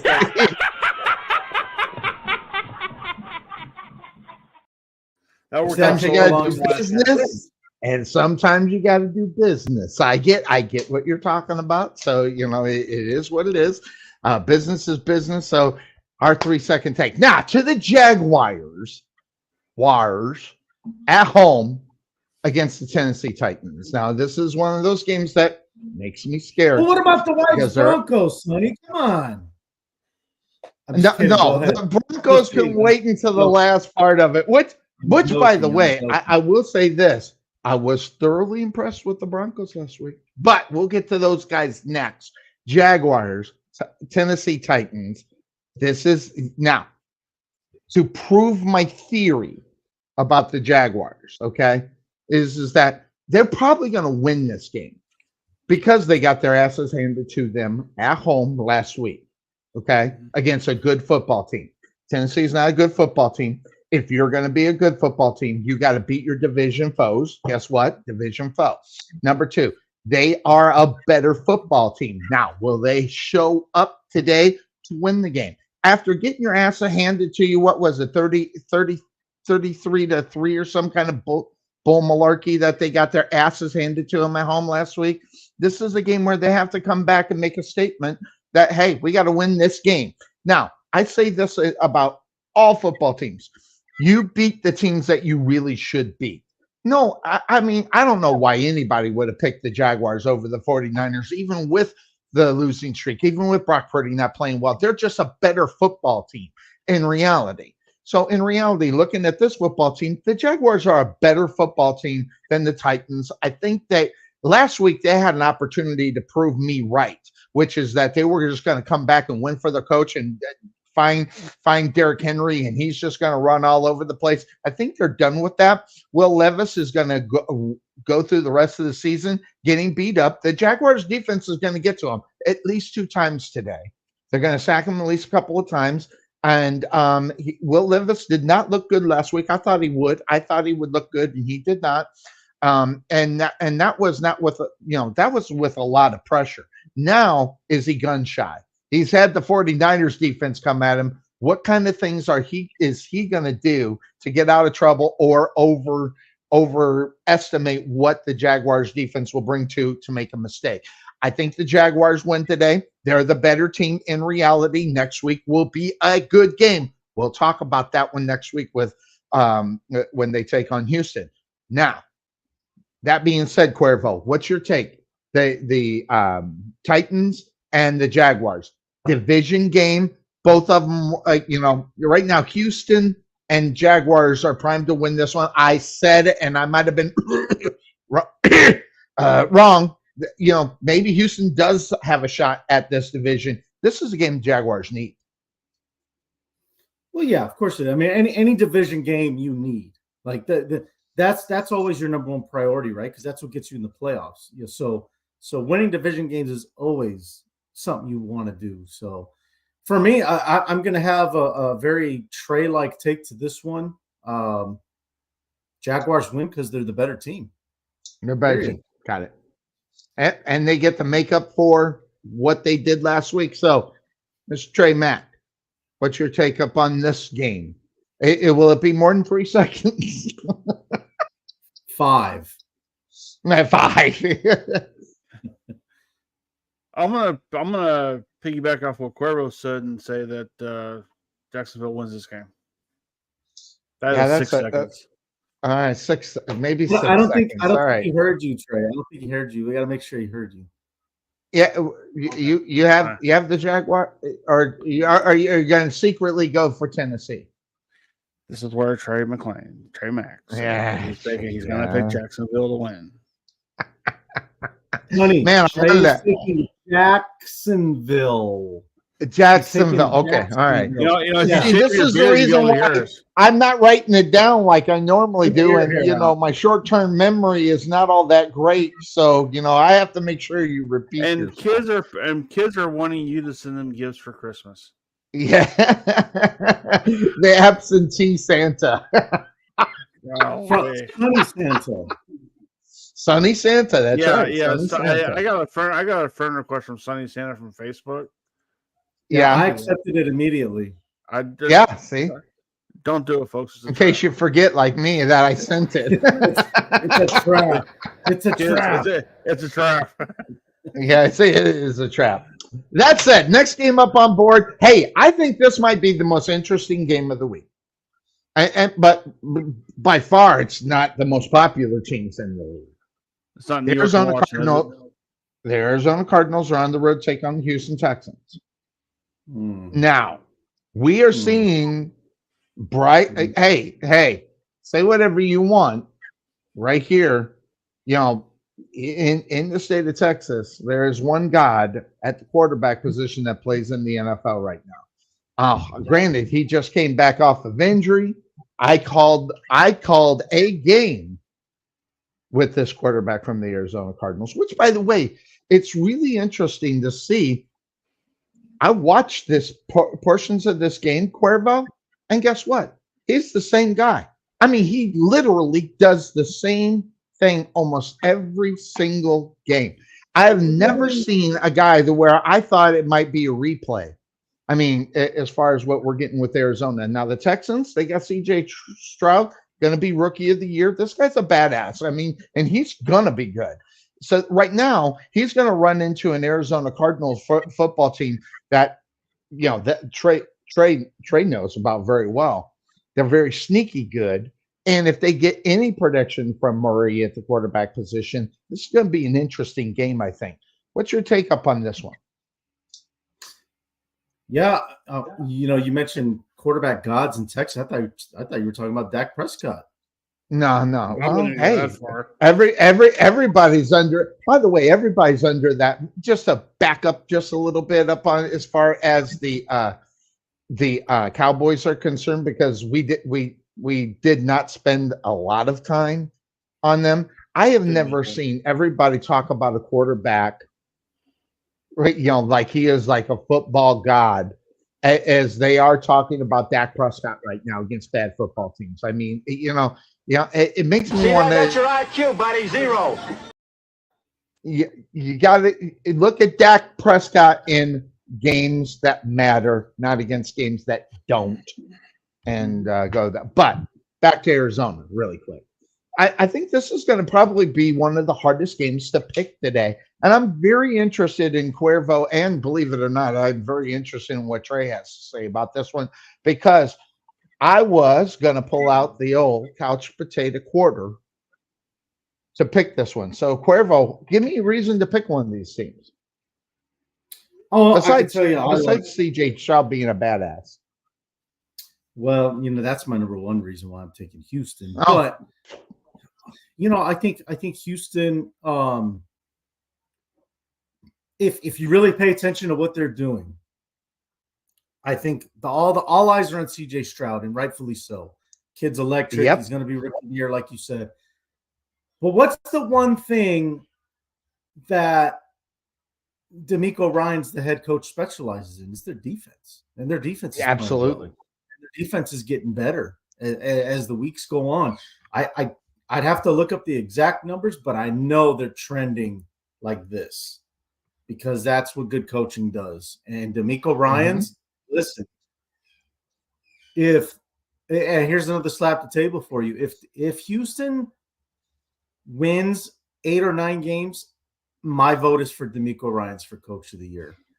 Dan Campbell, listen, nothing against the guy, and it's not the hate, because they're a division guy. There were expectations for Detroit, so you can't give that award to a coach who already had the expectation. Maybe if Denver keeps winning, Sean Payton, or maybe if Minnesota bounces back without them having Jefferson for a while, you could argue O'Connell. You could argue for, maybe I don't know. I'm sure there's. I mean, if Mike Tomlin, if the Steelers win that division, you could argue for him. But the expectation for Houston, there wasn't really any, and I think they've already exceeded what people thought that they were going to do this year. And if they continue to win games, and if they continue to play well, how do you not vote for Ryans as Coach of the Year? So that all being said, yeah, I like Houston today. Hey, it was great. It was a great surge to get Kyler Murray back last week. I think things kind of settled down this week. Reality starts to set in a little. And that's not a knock on Murray or whatever. It's just, we know Arizona's they're not very talented. So I just like Houston just because I think Arizona comes back to reality a little bit. Yeah, I think that's where I was going to go. Are they going to go back to the reality that Kyler Murray is Kyler Murray, who he is? He can be that booster shot for a game coming back off of injury.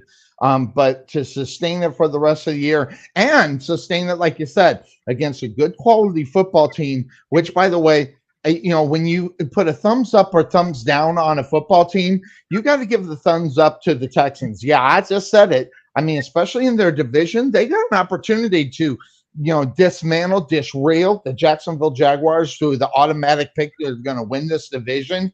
Now, next week it becomes a big game against Houston and Jaguars. It's going to be but again, they're going to be in Jacksonville for that game. So they got 3 home games in a row for Jacksonville with 2 teams that are not supposedly talented as other teams, but they still got to actually go out and grind against them. So I find that very interesting.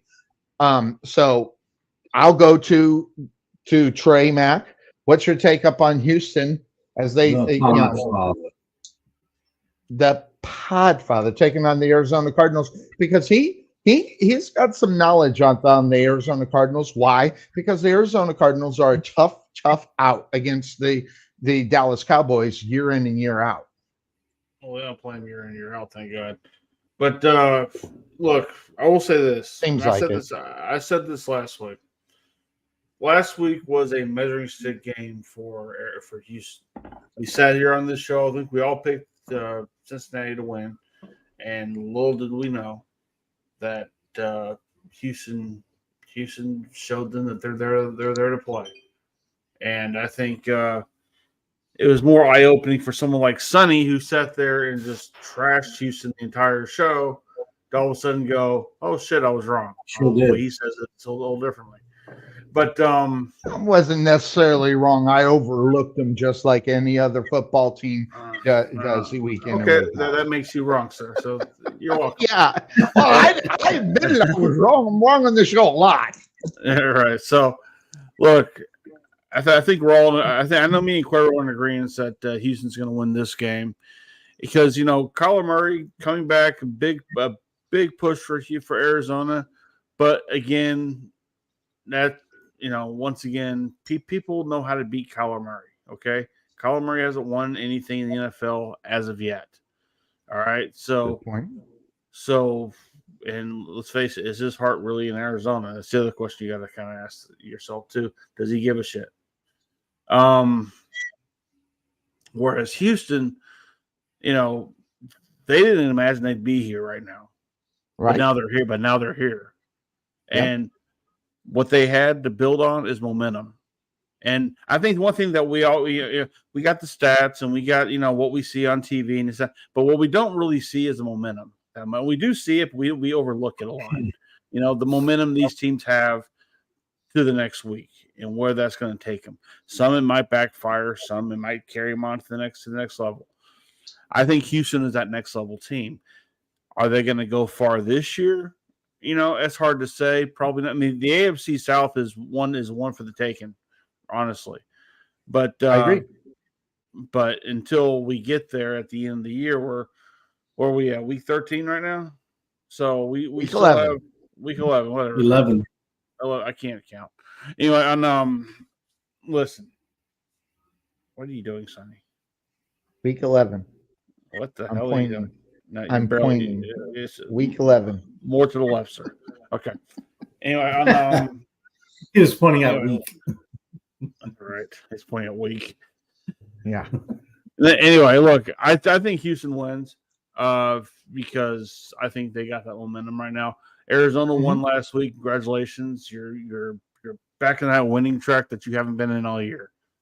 So one game wins. I mean, it's a one game streak. That's all they're good for right now. Right. So, Houston, once again, you beat the predominantly best team in the AFC. They all say, between them and the Chiefs, and I think Houston takes this tonight. So, and CJ Stroud once again, not one of us here thought he was going to be the better quarterback over Bryce Young. and look how that's backfired on Bryce Young.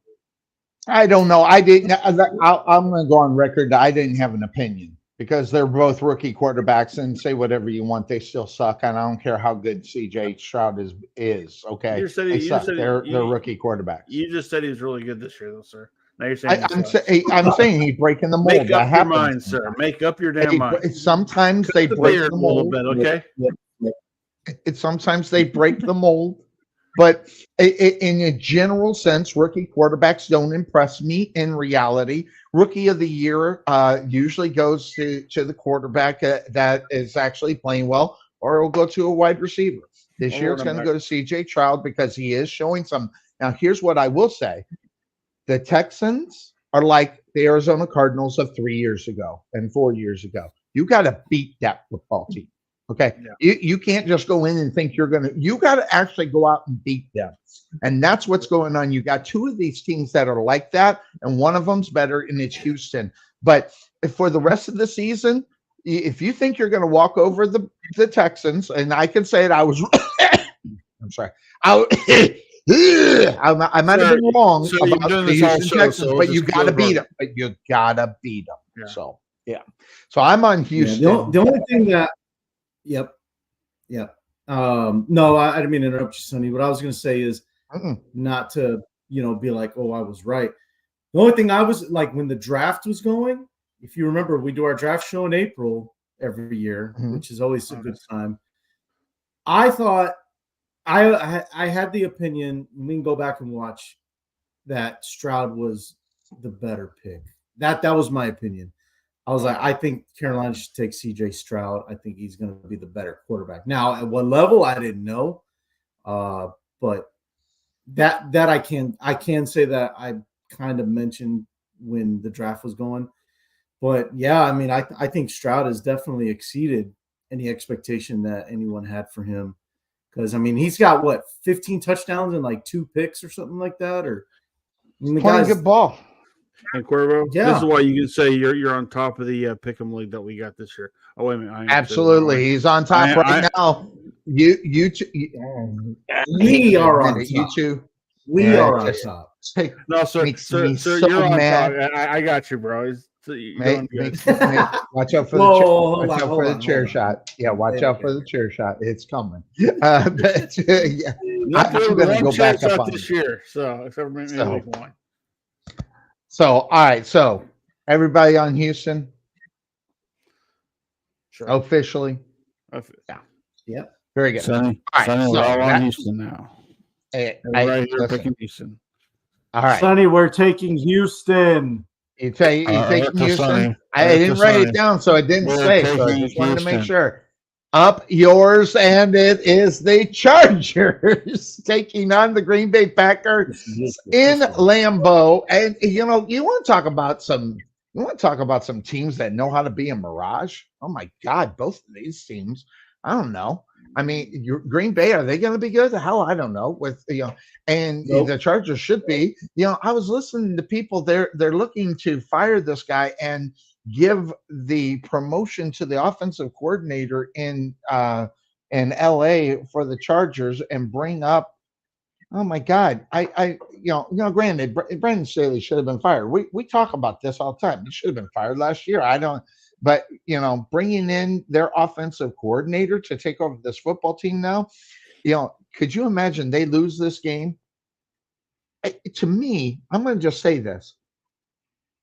To me, when you are Kellen Moore, the offense coordinator, everybody's talking about him taking over this football team. But if you lose against the Green Bay Packers, how could you want to hire this guy as the head coach, Trey? We know who this guy is. I think he's an out-and-out joke.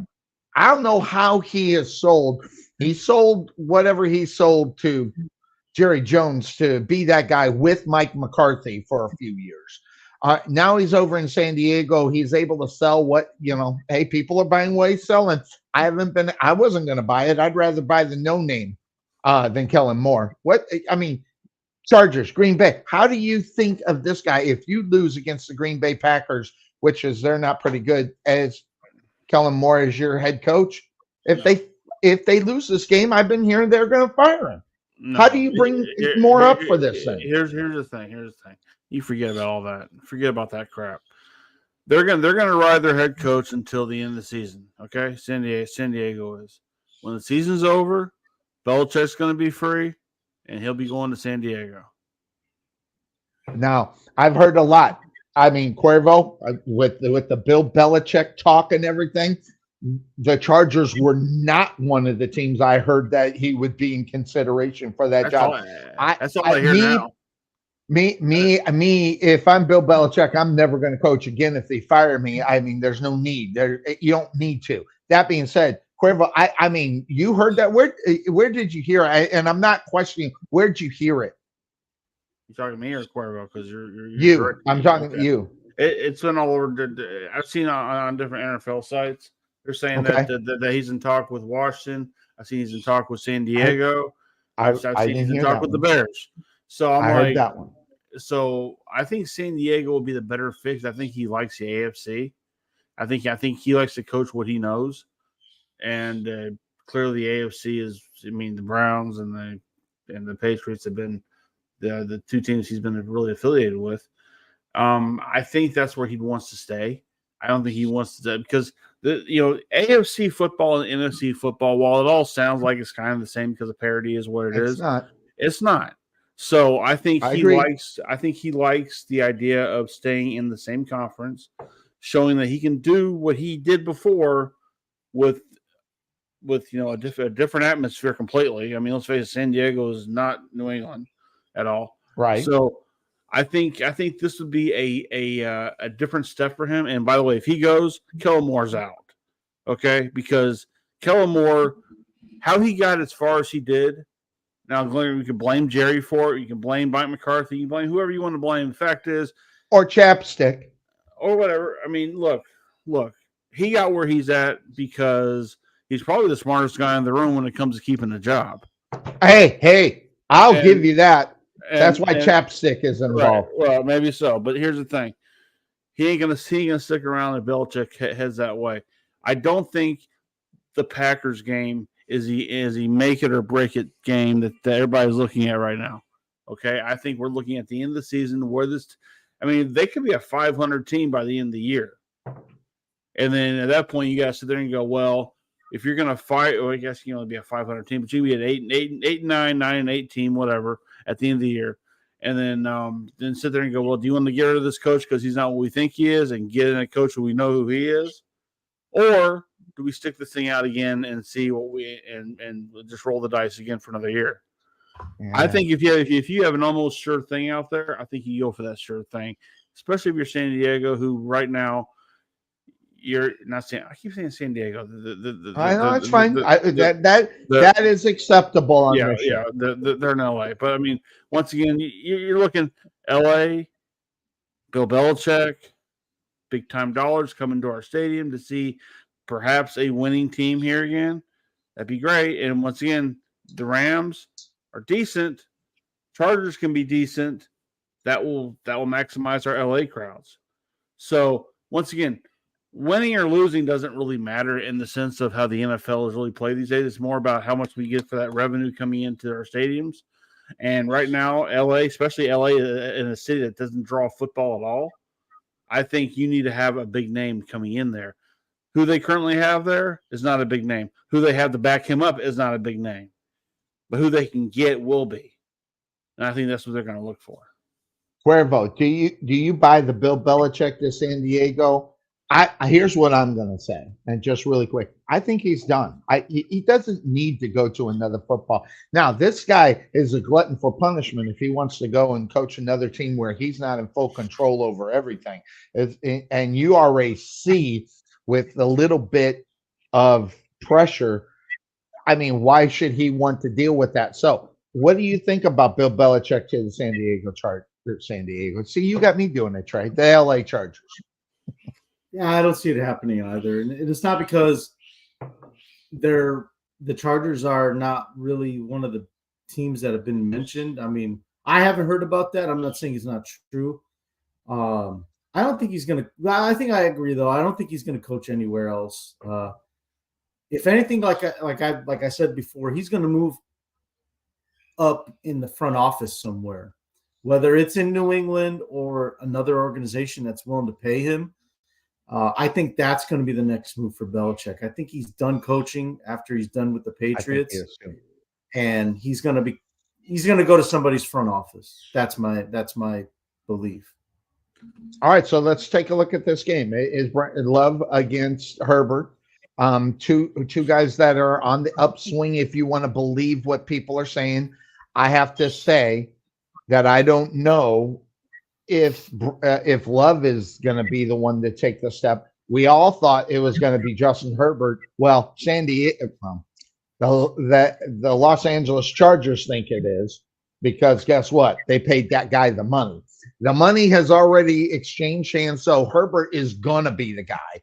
Jordan Love, you can still dump and get somebody else if you wanted to. It doesn't hurt your franchise as far as your monies are concerned and everything else. But in today's game, right now, Herbert's the better quarterback. The question is will he be able to make enough plays in order to get the win? Because we've seen San Diego in command of a game just piss it away, and they have. They piss games away with them being in the lead. Which doesn't say a lot about Justin Herbert, says more about what their defense is talking about. So I'll do that, Cuervo. What's your take up on this game? I think it's all about San Diego's defense. If they can keep Jordan Love in check, they should win the game. As of right now, I'm on the Chargers. What do you got? Yeah, I think I see that. And I look on the other side too, the Chargers. Can their offense click against the Packers defense? With the little bit of talent that they got on defense in Green Bay, they can get pressure on the quarterback at times. But look, their defense has not been good. I mean, the only thing that they've been able to do is the passing game for Green Bay at times has clicked, and that's what's kept them in some of the games. They can't really run the ball that well. The defense is falling apart. So, it's music to my ears. But if you're a fan of that team, it's like I said last week. Hey, welcome to the real world in the NFL, where you don't have a Hall of Famer bailing you out week in and week out. Yep. So what most teams have to deal with week in and week out, because there's only really, if you think about it, 12 really good quarterbacks in this league right now, where you can say, hey, that's the guy. That's the guy. I'm not gonna bet against that guy. So that being said, who do you got winning the game? I got the Chargers winning this game. The Chargers. The LA Chargers. Trey, who do you got in this one? California Chargers. How about that? That's right. That's what they should do. There's only like 10 Charger fans, but whatever. Right. No, that's right. I'm gonna go for the Phoenix Chargers. The Phoenix Chargers. All right. So now, that being said, there's a lot of play in the next game that we're going to talk about, and it's the Oakland Raiders and the Miami Dolphins. And oh my God, do I see a blowout just looming on the horizon? Brewing. I mean, oh my God. I mean, because what Miami is just tearing up bad football teams. Listen, you should. You're a good football team. You should beat up the friggin' Raiders. And the Miami Dolphins are at home, which is guess what? That's just music to everybody's ears if you're a Dolphin fan. But I cannot, for the life of me, figure out a reason to pick the Raiders today. I can't find a reason. I seen the name by Miami. Done. No research needed. They're the better football team. The Raiders are just horrible. I mean, so I'll ask you, Cuervo, Miami and the Raiders, anything to talk about really in this game? Well, I mean, Miami's getting their running back, Devon Achane back. He was the guy that kind of just came onto the scene out of nowhere and took over the reins. Yeah, you can golf clap all you want, but it's a big deal for them. You know, they're getting their running game back, and you know that they do have some injuries though on the offensive line, but I don't think it's going to be enough to let the Raiders get in. I think it's going to be a close game, but I do think Miami wins. Yeah, what about what happened to Josh Jacobs, the guy who wanted all this money and didn't get it? And not only that, not really part of the offense. I mean, he's part of it, but he's not their go-to guy. Which if you're gonna have a guy, Josh Jacobs got to be a go-to guy, and they're not doing it. They're almost ignoring the fact that he's out on the football field. So I'll go ahead and I'll say that. I'll throw it over to Trey. What's your take up on the Raiders and Miami? Well, I don't think it's going to be the blowout you think it is. That's only because you know I mentioned earlier about momentum, and the Raiders currently have a 2-game winning streak. Now I know that's nothing because they've beaten the Giants and the Jets. But once again, it's that momentum, right? And you're going to build off some momentum to go into a game like Miami. Miami lost the last game that they played. So Yeah, I was against the Chiefs. So I mean, it's one of those things to where a week rest could have helped out Miami a little bit. You recharge some batteries. Raiders going on the big high, saying, "Hey, we may not have been world beaters, but hell, we got 2 wins out of this whole entire thing under a new coach." So, it's gonna. I mean, I'm going for Miami only because they're at home. I don't think it'll be the blowout that you are predicting it to be, but I do think it'll be a lot closer than what we thought we were going to get.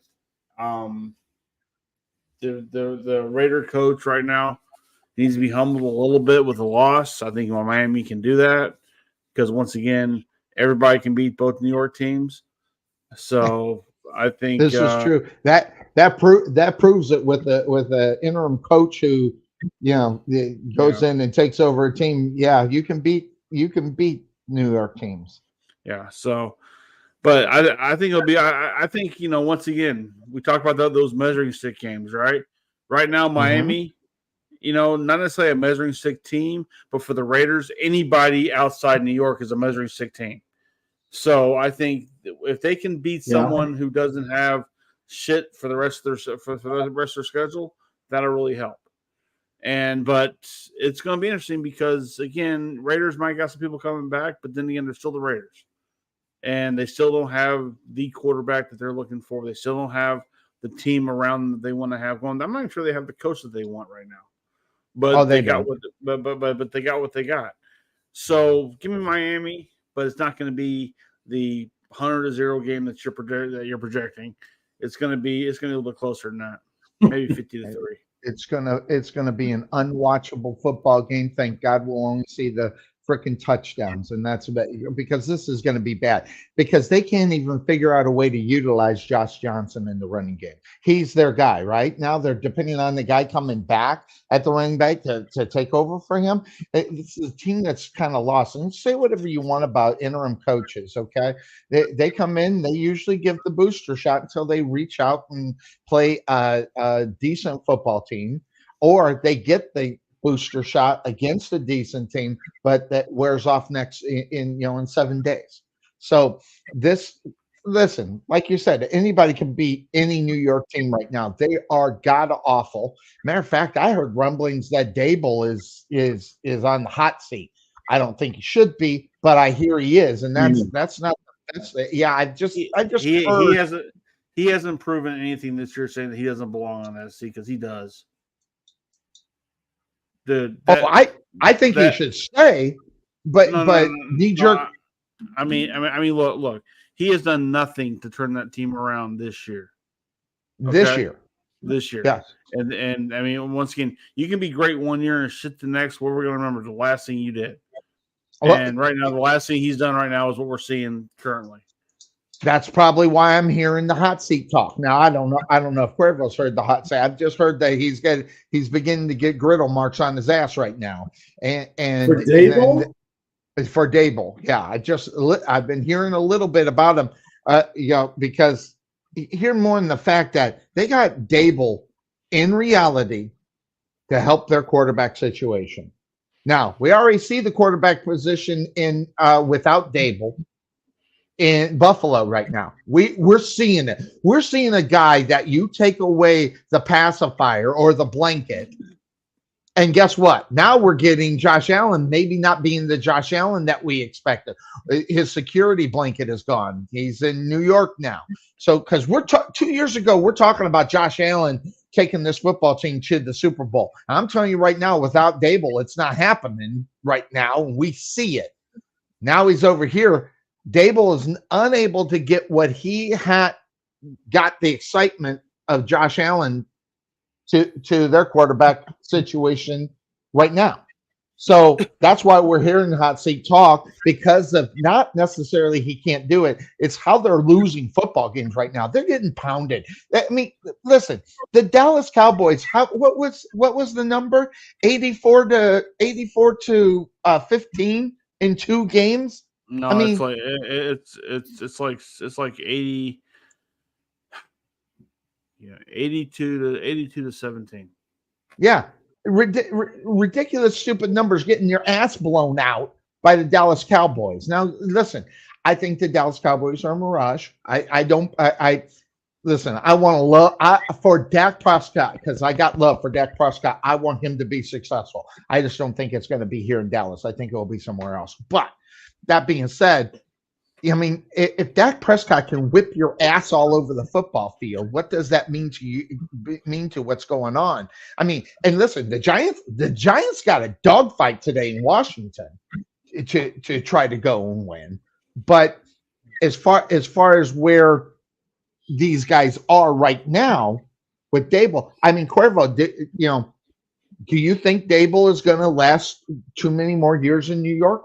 Based upon what we've seen from year one, which got them to sign their quarterback for $45 million a year. They are dug into this guy. Now,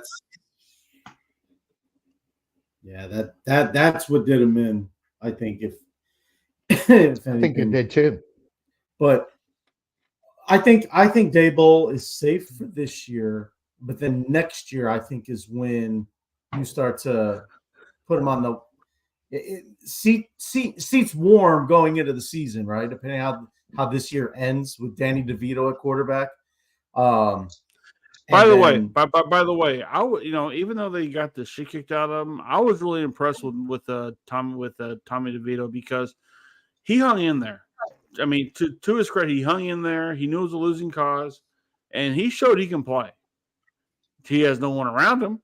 But he showed. So you're telling me there's a chance?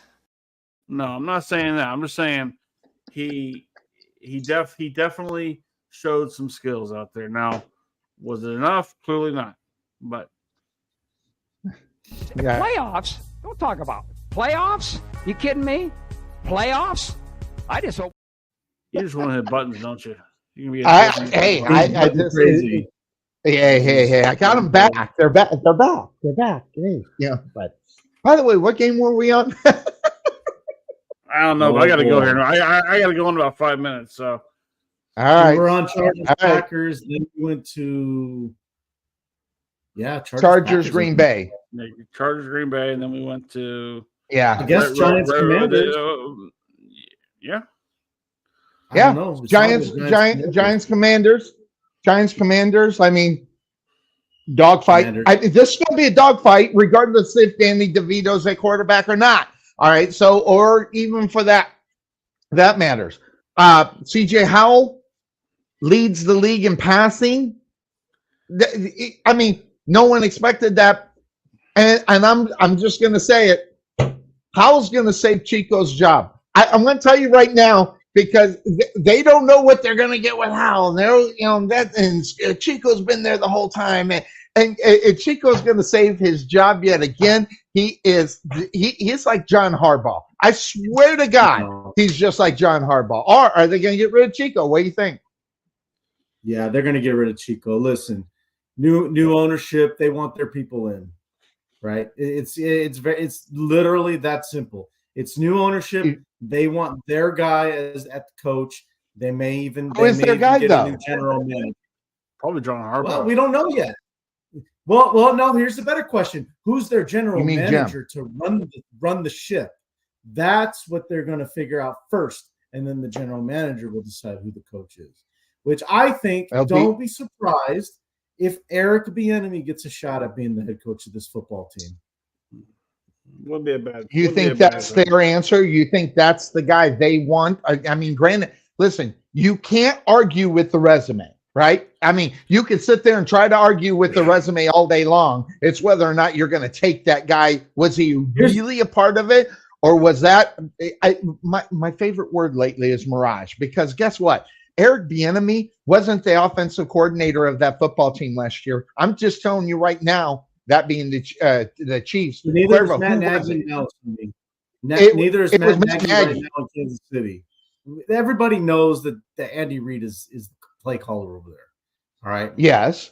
Matt Nagy, just like Bieniemy, all they do is hold up their Denny's menu and say, "Hey, Andy, would you like cream and sugar with your coffee this morning?" So you're saying Matt Nagy is a yes man in Kansas City? Is that what you're saying? It sounds like it to me. He's a placeholder. All right. Just like Bieniemy was. Like, that's just when you're the offensive coordinator in Kansas City, you obviously you work for Andy Reid, but you're his assistant. Hey, Andy, would you like some cream and sugar with your coffee? Like, that's your number one thing your priority is to make sure he's got it. Cheeseburger and cream and sugar for his coffee. That's it. Andy Reid's going nowhere. So if your hopes are to become the head coach of the Kansas City Chiefs with the relationship with Andy Reid, I think it would be. But we all know who the offensive coordinator was, which is Andy. But that one with the real title, the one that did most of the talking to the quarterback, the one that had the better relationship, quote unquote, on the offensive coordinator side of the job, which was Matt Nagy. If you guys, you just got to watch the film, and you see him when they go off off the field. Bieniemy's on the other side of the bench. Matt Nagy sitting next to him. Listen, all these things come into play, and you know what's going on.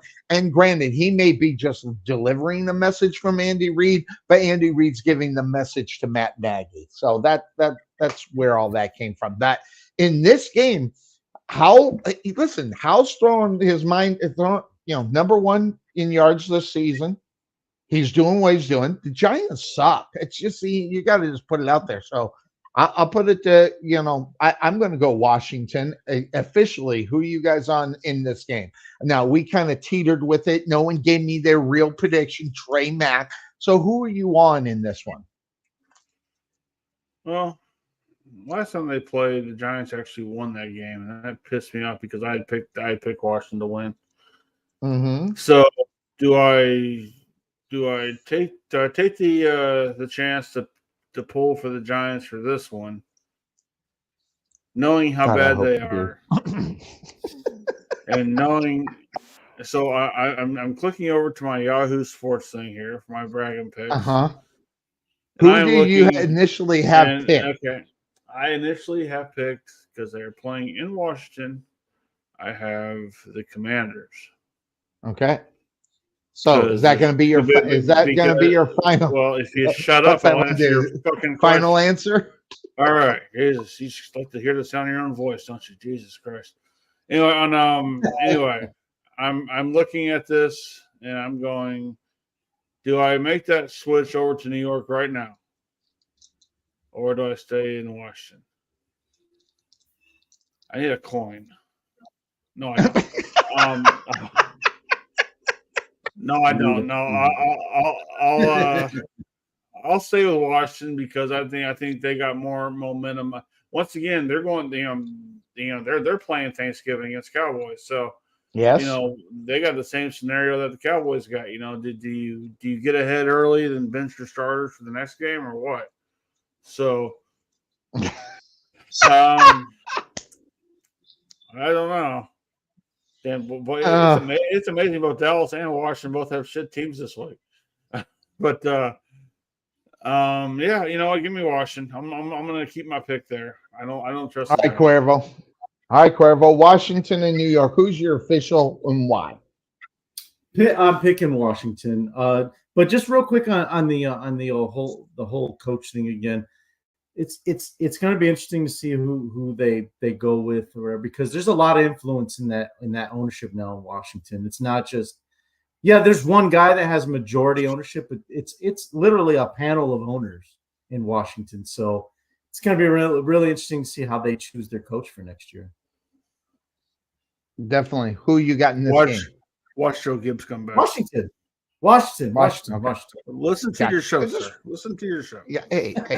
All right. So if you quit talking that more and listen to us talk to you, maybe you understand who we're picking. Okay. I'm not writing it down. That's my downfall. By the way, I gotta go because I got real life shit to do. But real quickly, just on my picks I have currently at right now, I've got San Francisco beating Tampa Bay.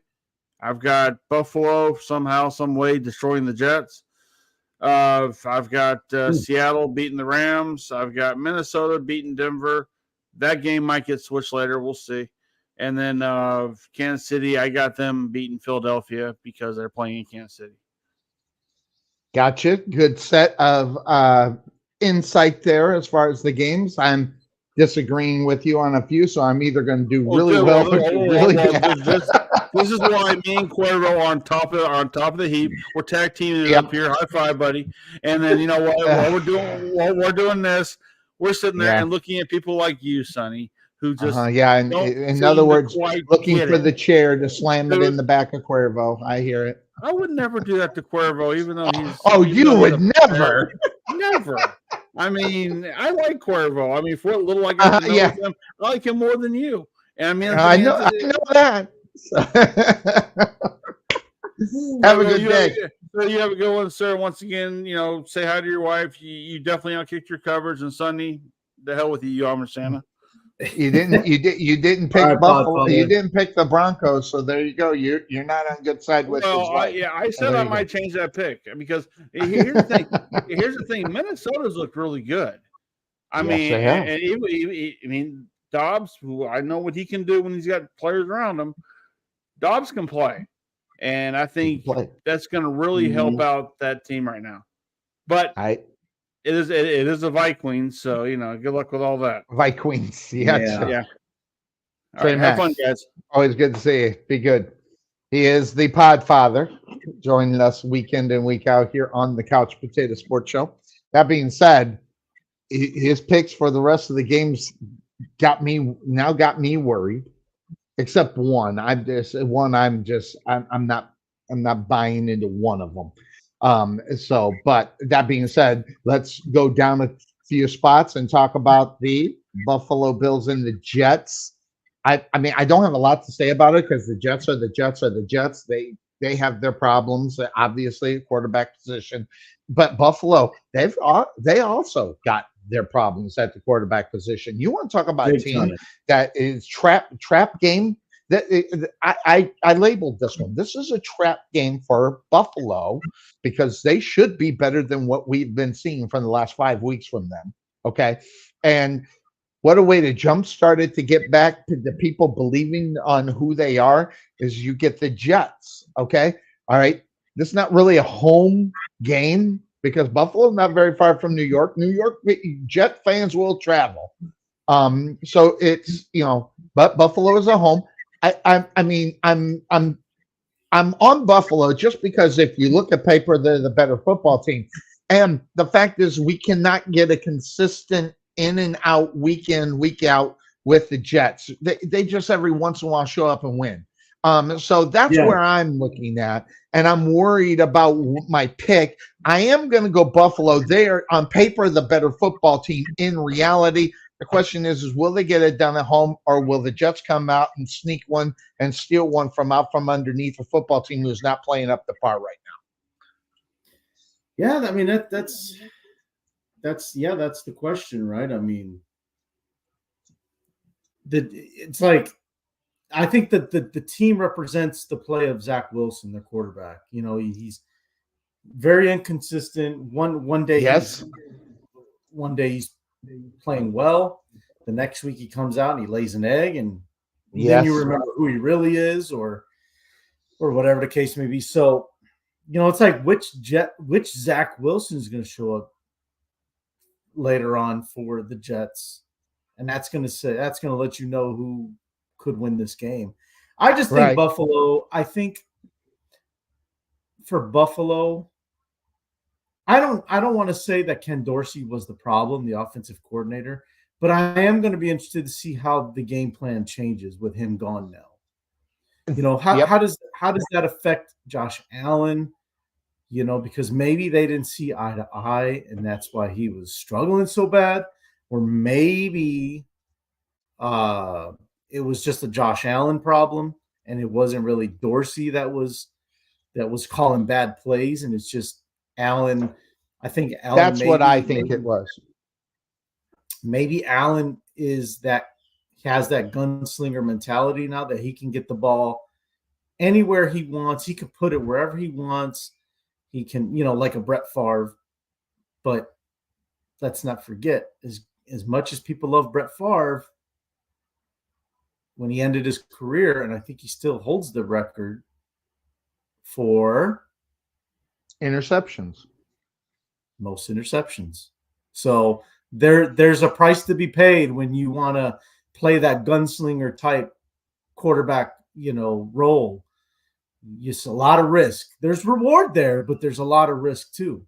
So I think that's where Josh Allen's at in his career, and I think he needs to try and tone it down just a little bit. Make better I agree throws. with you in that, but the new relationship. It's the new relationship, Cuervo. Everything's freaking great now. I think Dorsey was the big part of it. I thought there were some bad play calls. I'm sitting there watching this game and going, what the hell are they doing? Let Josh Allen be Josh Allen. And I think Dorsey, just handcuffed him a lot of times on the play calls. And here's where I have a problem with Josh Allen is because Josh Allen, if he got a play call that he didn't want, is there anybody in the NFL that should have veto power right now? In reality, should be Josh Allen based upon what he can and cannot do. But the problem is I don't think he has veto power. If he gets a play he don't want, listen, good football players, okay, we got the play, but I ain't playing that. I'm not rolling with that. We're going to go this way. And I think that's where Josh Allen needs to probably step in and do it. And he might be able to do it with his new love relationship with the new offensive coordinator. Yeah, and you know what? There ain't many better tests your first game as offensive coordinator than the Jets defense. My God. Oh, man, they are so good, Cuervo. Could you imagine if they had Aaron Rodgers? We'd be talking about the Jets right now. I really honestly believe that, not just because I like Aaron Rodgers, because I don't necessarily really like him per se, but on the football field, this guy figures out a way to get games won that you don't think that they should win. And that's just what Aaron Rodgers does. And that's why they got him, because of that reason. Get him in the games, get him opportunity to win. Hell, the Jets haven't been in games to win football games in years, okay?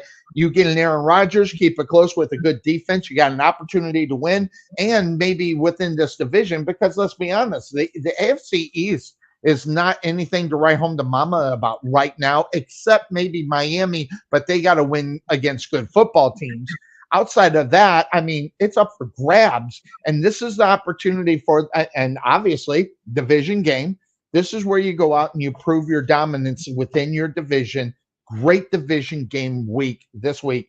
I'm going to go Buffalo. I just think they're the better football team offensively, and they got the new love relationship. They're going to be making out and French kissing all day long today. This is a great date. This is week one. This is their first date, and it's going to go really good for them. Now, how that rolls within the next couple of weeks, second and third date, we'll find out. But the first date's always a good one. I'm going to go Buffalo.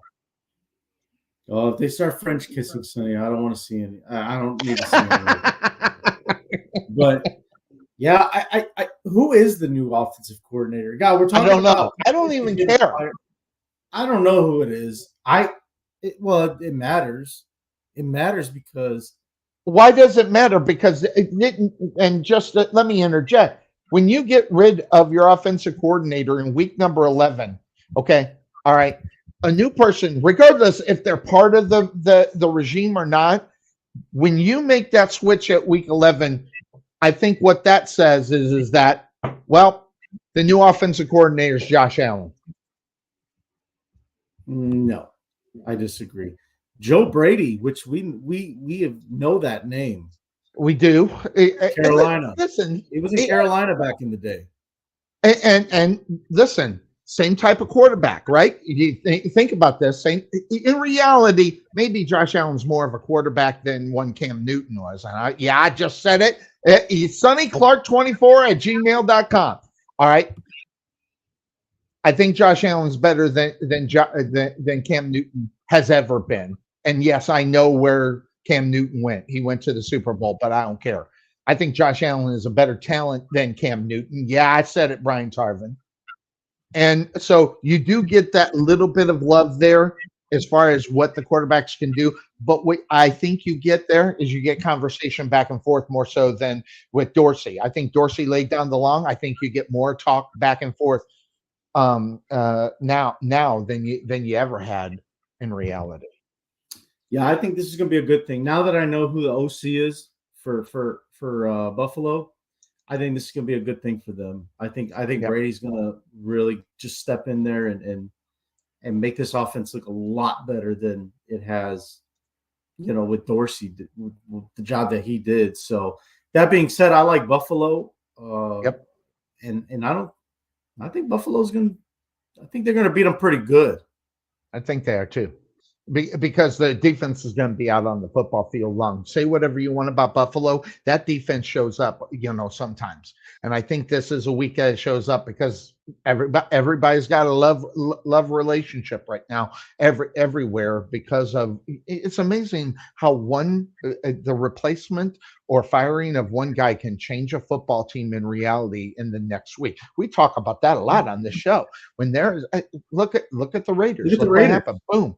Yeah, boom, go out and do what they did. And so I think they'll get the love relationship for at least this week. We'll see how they handle the Jets more so than if they win, because we're in reality, when you look at Buffalo, you think they're going to win, but how are they going to beat the Jets? A good defense. Let's see how that happens. So that should be interesting. So that said, the Tampa Bay Buccaneers. Real quick, son. Definitely. He's going to go ahead and do that. And you know what? So will I. I'll get a refill, but I got the remote microphone. So the 49ers, okay, interesting football team.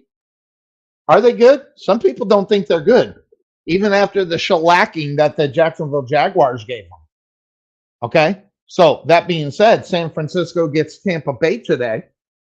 And I'm still on what I said last week. This is a football team and players that are not supporting their quarterback.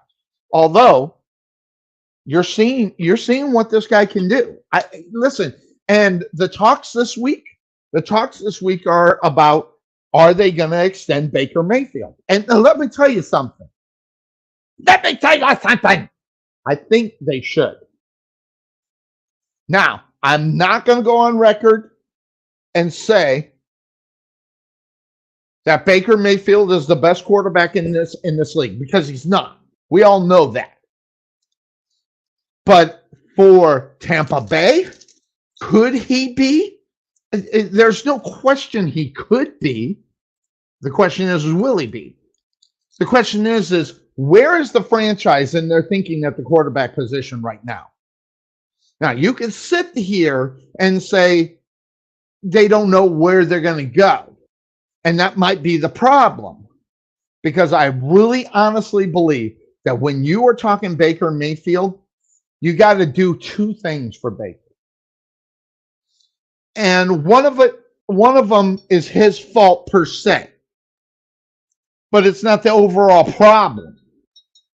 You got to give this guy some money. And you say whatever you want about Baker Mayfield. Baker Mayfield is not the best thing that is out there, but do we forget that he is the reason why that the Browns were in the playoffs. Listen, you could say they won despite him. You can sit there and say that all day long. But I'm going to tell you right now what they are getting Baker Mayfield for, okay, is $4 million. Okay. You want to talk about the best bargain in the NFL right now is Baker Mayfield. Based upon where he was drafted, based upon what he did with the Browns, based upon what he did in relief for the Rams, and the Rams decided to let him go, based upon his history. Now, granted, some people hate Baker Mayfield. Me, I wasn't a fan of him. I thought his commercials were great, by the way. Outside, everybody's ragging on this dude, and his freaking commercials were great.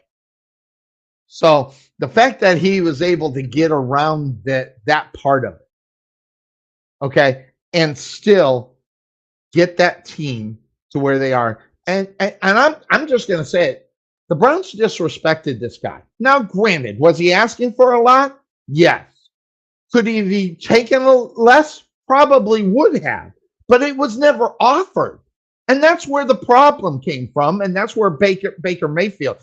They got no. Don't get me wrong. He got offers, but they weren't anywhere near what Baker wanted, or even for that matter, half of what he wanted.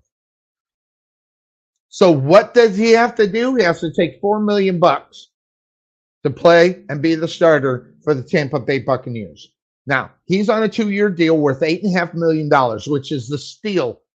And within this division, there's nobody within this division in the NFC South that is going to get a better. I think even Winston's making more money. I'll look that up. I think Winston from New Orleans is making more. Let me find that out, because Saints contracts. Winston's making $12.8 million as a backup. Okay. Baker Mayfield's making 4.2. I'm telling you right now, who's the better quarterback? All right. We can sit and argue, and that's a backup at $12 million. They're getting Baker Mayfield as a starter. And by the way, and just to put this out there, someone's got to catch the damn ball. Okay. Baker's been putting the ball where it's been able. Now, granted, it hasn't been perfect, but when it hits you in the hands, Mike Evans, you got to catch the damn ball. Whether or not you like the guy who's delivering the ball, that's a totally different story than are you going to go out and play for the guy, play for the yards. And listen, I've changed my opinion about Mike Evans drastically this year based upon what's going on with Baker Mayfield. Mike Evans should be in love with this guy, because guess what? He's going to be the guy as far as this team is going to take him. And that's going to be on the shoulders of Mike Evans. Okay? Mike Evans right now has got 6 touchdown passes and 734 yards. Catch the damn ball. Now, you did against the Titans, but I want you to listen to these numbers, okay? Against the Texans, 87 yards, no touchdowns. Bills, 39 yards, a touchdown. Falcons, 82 yards, touchdown. Lions, 49, no touchdowns. Saints, no touchdowns, 40 yards. Guess what? You get them again. Are you going to let the Saints defense shut your ass down in this game? Mike Evans, you need to show up more. You need to be the professional here. And Baker Mayfield does need to try to deliver him the ball. And I think they're dropping the ball. And that comes in reality. Baker's got to be able to know where his superstar is. So I'm going to put about 20% of the problem on Baker. But you also have to have the play calls that are going to be good for Baker to deliver it to Evans. So you need more on the coaching side of it. Baker needs coaching. Listen, Baker Mayfield has never been the guy that you go, oh, he doesn't need an offensive coordinator. No. Everybody knows that Baker Mayfield needs an offensive coordinator and a quarterback's coach. Doesn't mean he's not good. So when I'm looking at this, and I ask myself, and I've asked myself this a lot, is Baker Mayfield a good quarterback? And I'm standing here saying yes, but you got the 49ers coming into you. Okay, so it gets outside of Baker. Okay, what's going to happen is they're going to get behind in this. Baker's going to force some passes, and they're going to lose some football game because he's going to make bad decisions in this game based upon what is coming at him and based upon where the game is going to be. The 49ers are going to be out in front of this team 17-0. You watch. It'll be 17-0 before you know it. This game is at Levi Stadium in San Francisco. So I don't see a chance for Baker to be the superstar. Now, granted, does he have the opportunity? Yes. I don't think he has a snowball chance in hell to be a good quarterback or prove it unless him and Mike Evans can get on the same page. And that's what's been hurting right now. Because you can sit and say whatever you want about the Buccaneers and Baker Mayfield. But you got to also remember who they are.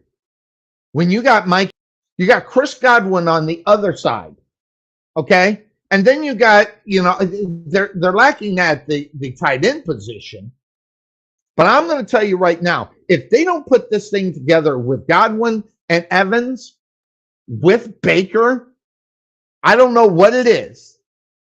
I seem to want to think, and I say want, and I might be sorry, I might be wrong in that.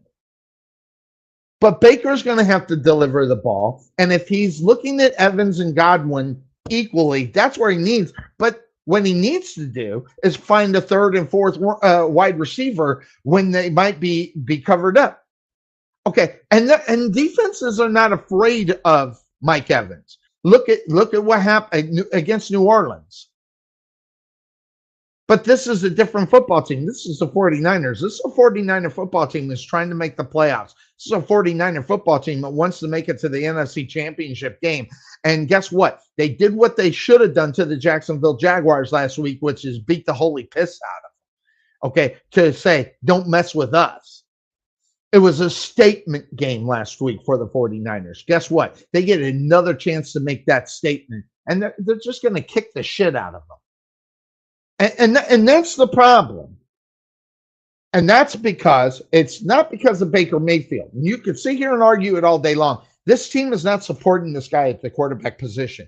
Not only that, they're getting a hell of a bargain. If everybody bought in on Baker, they get him next year for another $4.5 million. His contract, if I'm not mistaken, is $8.5 million for 2 years. This guy signed for nothing. When Winston, backup quarterback for the freaking Saints, is making more money than him, Saints might want to think about bringing in Baker to back up in New Orleans, for God's sake. And that's what's going to end up happening to Baker in reality. He's going to be a guy that's going to be bounced all around unless the Buccaneers invest a little bit more money. Because if you think that Baker is going to play out of his mind again for another $4.5 million, I think you've lost your mind. Because I don't even think Baker should stay with that contract after what he's been doing so far with the Buccaneers. Now, granted, the Buccaneers, nothing to write home to mama about in reality, as far as their division is concerned. It's not something that you can say, hey, watch out for us. But they are 4-5. Now, granted, they're not at 500. And you can sit here, find out what is going on. But I'm going to tell you straight out, this is a football team that could be better than what they are based upon the division. And where could they be in as far as the standings are concerned? So watch out for this one. Baker, if he makes a point, gets to his teammates and says, listen, let's do this. This could be an interesting game. But I don't see it. Listen, Jacksonville and Tampa Bay. I would have took Jacksonville all day long over Tampa Bay. And the Jaguars got their asses handed to them. But do I think the Jaguars would have blew out the Tampa Bay Buccaneers? Oh, hell no. Would have been a dogfight. And I think that's what's going to end up happening again. I think San Francisco is going to blow them out. This is going to be a game where it is, but I'm talking about what I see as far as the future is concerned for the Buccaneers, and it has to be Baker Mayfield because they're not going to be able to get anybody to come in there per se unless, I hate to even say this because this means nothing. It just actually makes me mad.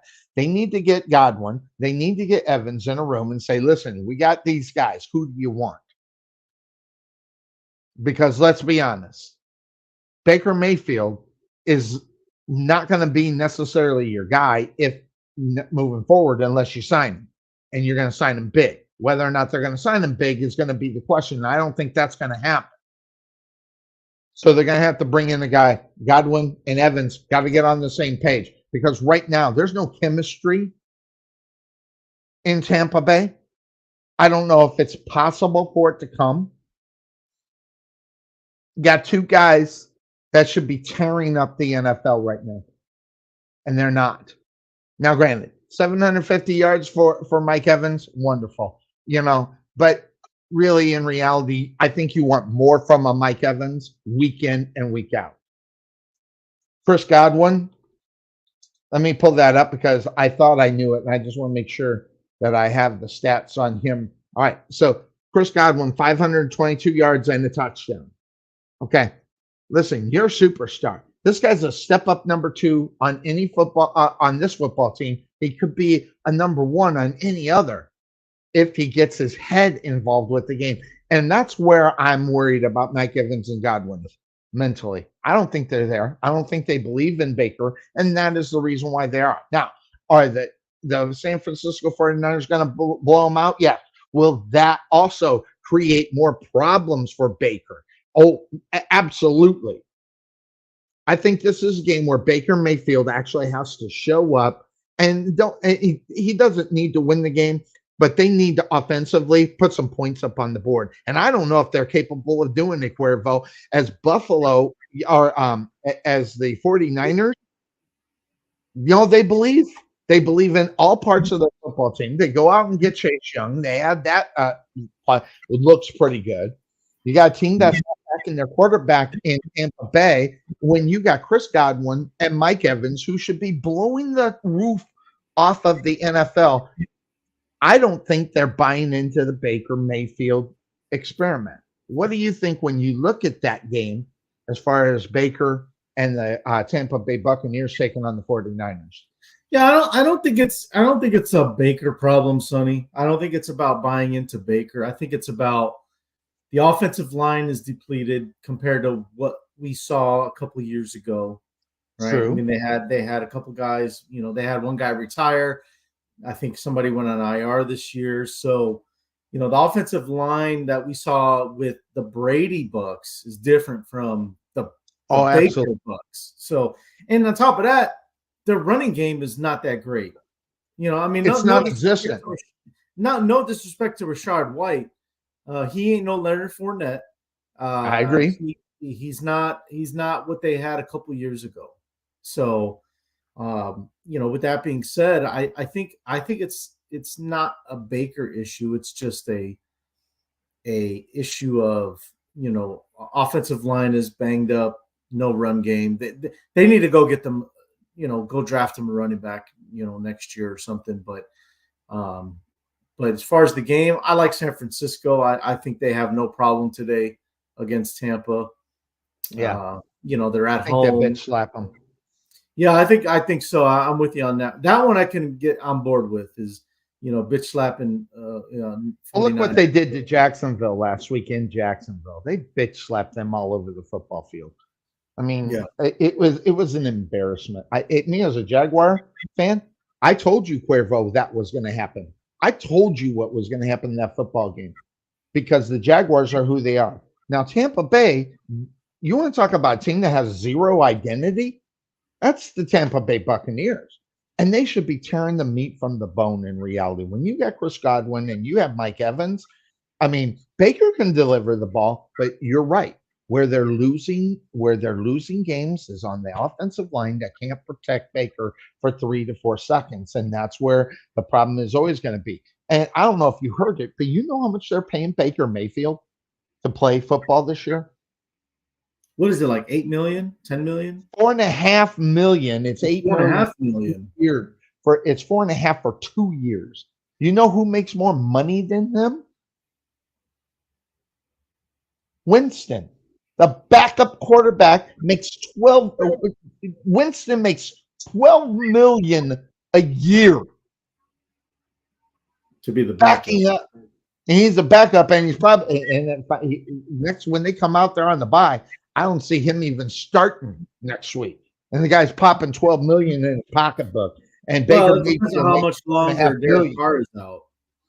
Well, and that's an interesting point, because if and when on how long he's going to be out, will he be there in New Orleans? Will they go a different direction? I don't think they can afford it in reality per se.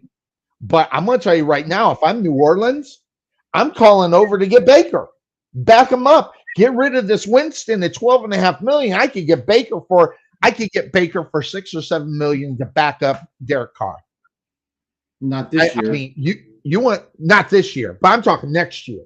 I mean, next year you got to go out and get Baker Mayfield, unless he's going to stay there and he's okay with it and starting. But I think Baker just stay in Tampa Bay. They're going to have to renegotiate that contract, and they need to get some damn offensive linemen to protect the guy. We've seen what he can do with a halfway decent offensive line. Just take a look at what he did in Cleveland. I mean, he had a decent offensive line, and he had a run game, which they don't now. So, it's tough for our Baker Mayfield to get out there. That's what I would do. If I was the Saints next year, off season, I'm calling over to Tampa Bay to get Baker Mayfield as a backup, unless they figure out how to have that love affair come together and him be the quarterback. But Baker Mayfield next year is not, regardless of what contract he signed, he ain't paying for $4.5 million next year after what he's been doing so far this year. They're going to have to renegotiate that contract, or they're going to get a Baker Mayfield pissed off. And we already know what happened. The Browns, listen, Baker threw out a crazy number. He knew he wasn't going to get it, but the insult that came back from the Browns, that was enough for him to say, screw you, I'll go play someplace else. I'll make millions sitting on the bench. And that's what happened. So you got to make Baker Mayfield some kind of happy. And $4.5 million next year is not going to do it. So especially even knowing, I threw that out there, knowing that Jameis Winston is making $12 million as a backup quarterback to Derek Carr. It's almost insane, but it is what it is. But I have the 49ers in this one. I have them. By the way, I haven't won them big, just like they did last week. I mean, because listen, to be honest, the Jaguars are better, but than the Buccaneers. So it should be about the same game, and they're at home. So you throw that up on top of it. Now, that being said, the Rams are taking on the Seahawks. This has been an interesting talk point all week, this game. Because guess what we are getting? It's exactly what I predicted. Their quarterback in Seattle is becoming the quarterback we all know very well. Okay? And one of the things, third down's going to be the big thing. The worst team in the NFL on third down is, guess who? The Seattle Seahawks. Worst team on third down in the NFL. No great big surprise. I mean, to me anyway, we're getting who the guy is. Because why? Because he's proven that's who he is. And you can always have a good year. And I don't want to take away from last year, but he wasn't top 15 in reality in quarterback play last year. They paid him like he is, but he wasn't. And now we're getting who is going there. And also the Rams coming back. They get Matthew Stafford back. That's a big plus for them in reality. Game is at home. Looking at this one, what are you looking at as far as Seattle and the Rams today? Yeah, well, that was one of my biggest things with the fact that Matthew Stafford is back for the Rams. It's going to give them, a nice boost that maybe they've been looking for to kind of regain some confidence, try to win some football games. But yeah, I mean, as far as this game, I mean, boy, the Rams are looking pretty healthy. And on the other Yeah. side for Seattle, Tyler Lockett, questionable. Jamal Adams, questionable. Trey Brown, questionable. So there's a lot of guys on Seattle's side that are questionable, and it's like, oof, I almost want to take the Rams in this game, Sonny. But I don't know. I don't know if there's enough there with Stafford coming back to actually pull the trigger and take the Rams. So I defer to you, sir. What your thoughts are and what your pick is, and maybe can help me convince me to go one way or the other. Well, here's the thing. What bothers me is the injury that he's coming back from. It's not a leg injury. It's not a leg injury. It's a right thumb injury. Matthew Stafford is not left-handed. And that's what worries me about this game, because really, is he ready to go?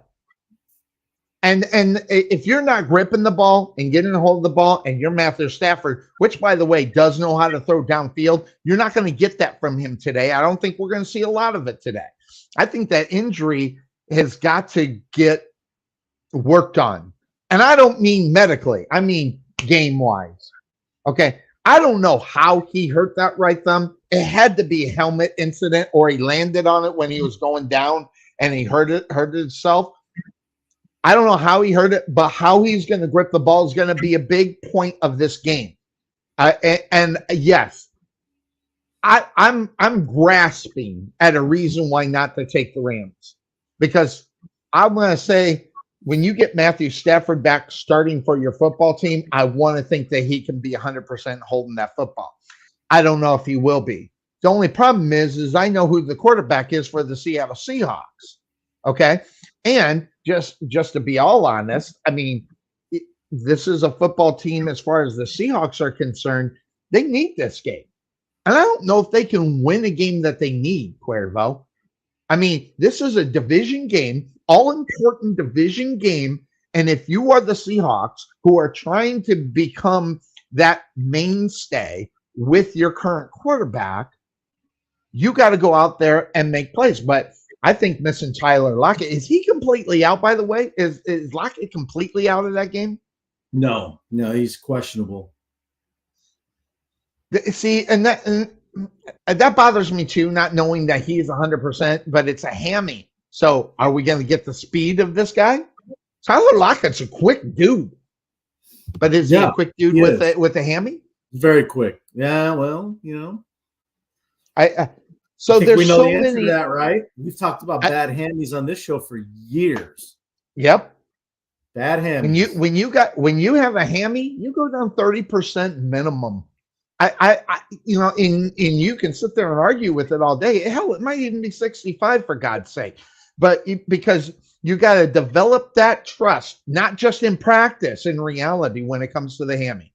You got to be able to trust it throughout the football game. And I don't know if they're going to get it. So I don't know which is worse. Is it Matthew Stafford with the thumb? Is he 100%? We don't know. Is it Tyler Lockett? Hammy scares me, because I don't know if he's going to get the ball, unless they develop some plays that are specifically set for Tyler Lockett not to have to extend and go deep down the football field. So that was another one of my worries as far as what was going to go on with Lockett. Yeah, it's tough to say which injury is more, I guess, more susceptible to re-injuring or whatever, because for their positions, it's an important part of what they do. For Stafford, that thumb, you need that thumb to throw with the hand. For Tyler Lockett, he needs his hamstring, right? Because he's running up and down the field every play. Well, either blocking or running routes. So, it's tough to say which one could affect their guy more. So, it just, I think the one that is more crucial, though, is the Stafford injury, because you're talking quarterback. You're talking your quarterback. So that one, to me, I think is the one that you got to look a little more close to see if, this is going to be something that is going to come back up again during the game. Just like I'm going to be watching Justin Fields. Hopefully that thumb holds up and he doesn't re-aggravate it, or if he takes a fall somewhere, he doesn't try to brace himself with his hands again. Is the whole reason that he got hurt. Yep. Know how to properly take a fall. Like there's a right and wrong way to do it. So hopefully a lesson learned for him. But yeah, I just think just kind of like how you mentioned about the injury. I think I'm going to lean Seattle, but this one's going to be really close. And this could be a field goal game. I think you're right. And also another guy who's got another hammy problem is the guy on the other team, Cooper Kupp. He's had a hamstring problem for the last few weeks. Will that come into play? Cooper Kupp I don't even see him on the injury list. So I'm not even showing him as probable or whatever, but you still, regardless of that situation, you got to worry about it because listen, a hammy doesn't go away, I don't think, until it gets full rest.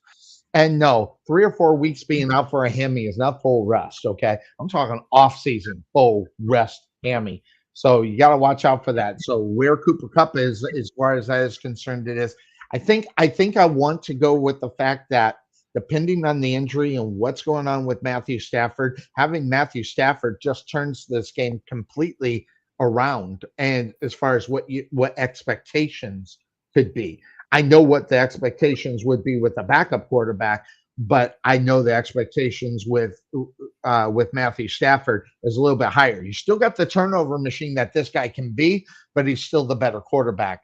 It's the reason why I'm kind of, I think just by a little bit, and the game is in LA, so you get a little bit of a home field thing going on.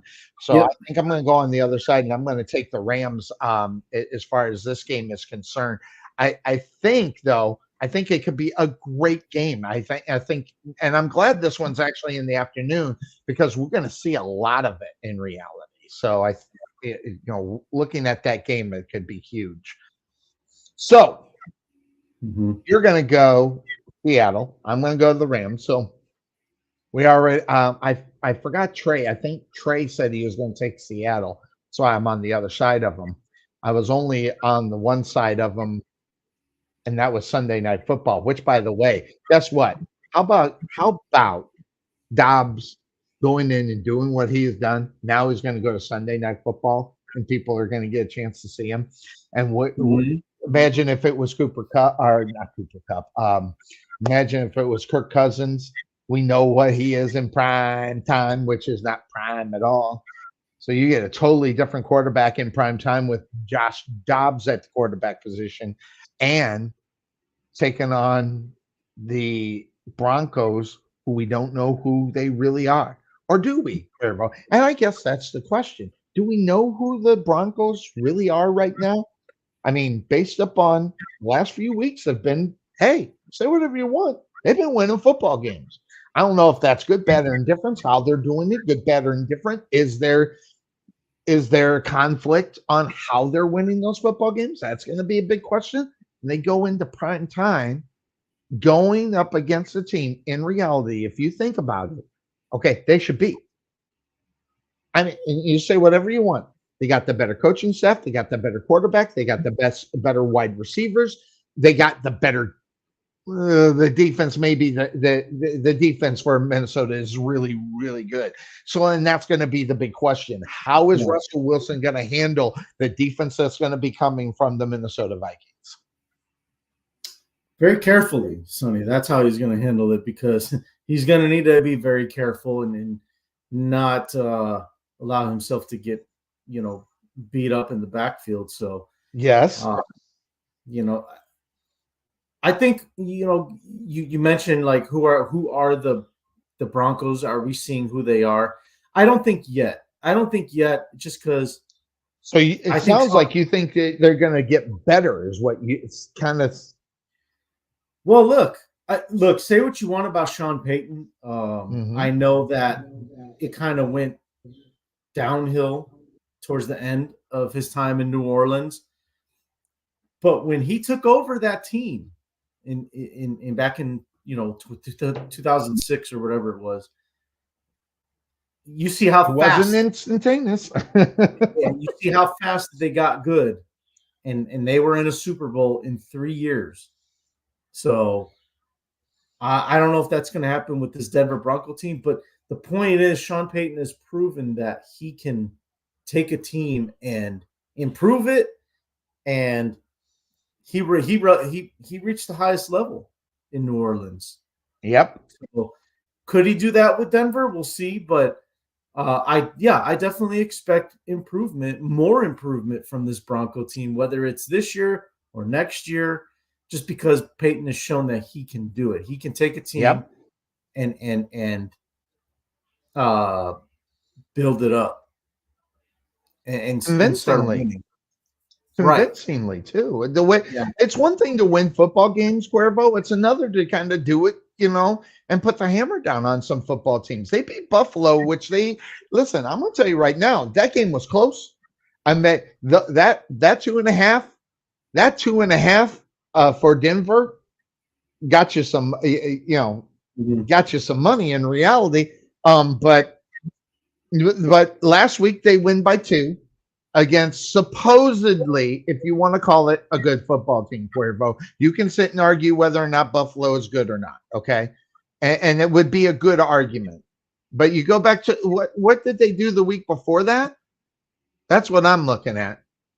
What Denver? did they do Denver? No, they were on the bye last week, weren't they? 2 weeks, 2 weeks ago they were on a bye. Before they went on the bye, they went into Arrowhead and they beat Kansas City. And not only that, the way they won that game. They beat them in Denver. I'm sorry. It doesn't matter. I mean, listen, when you shut down, that matter? It's Kansas City. You shut down Patrick Mahomes with 9 points. I mean, you've done something. Defensively, you're a defensive god. Whether Sean Payton, a combination of everybody doing their job, you stop Patrick Mahomes, regardless of the excuse they want to throw out. Okay, you stop one touchdown. And when you stop Patrick Mahomes from scoring touchdowns, you've done something. And that's what makes me look at this game and make it leery. I want so bad to pick Minnesota in this game, Cuervo, but I'm not going to. And I'm going to tell you the reason why. I love Josh Dobbs. I love what he's able to do week in and week out. And, from Arizona to what he's doing in Minnesota. But guess what? Sooner or later, you're going to lose a football game against a better football team. And on paper, when you look at this game, Cuervo, without Justin Jefferson, the Denver Broncos are the better football team. So as much as I want my heart, see, and I'm not picking with my heart this year. I'm trying not to do that. My heart, I want to see the Minnesota Vikings win just because of Josh Dobbs.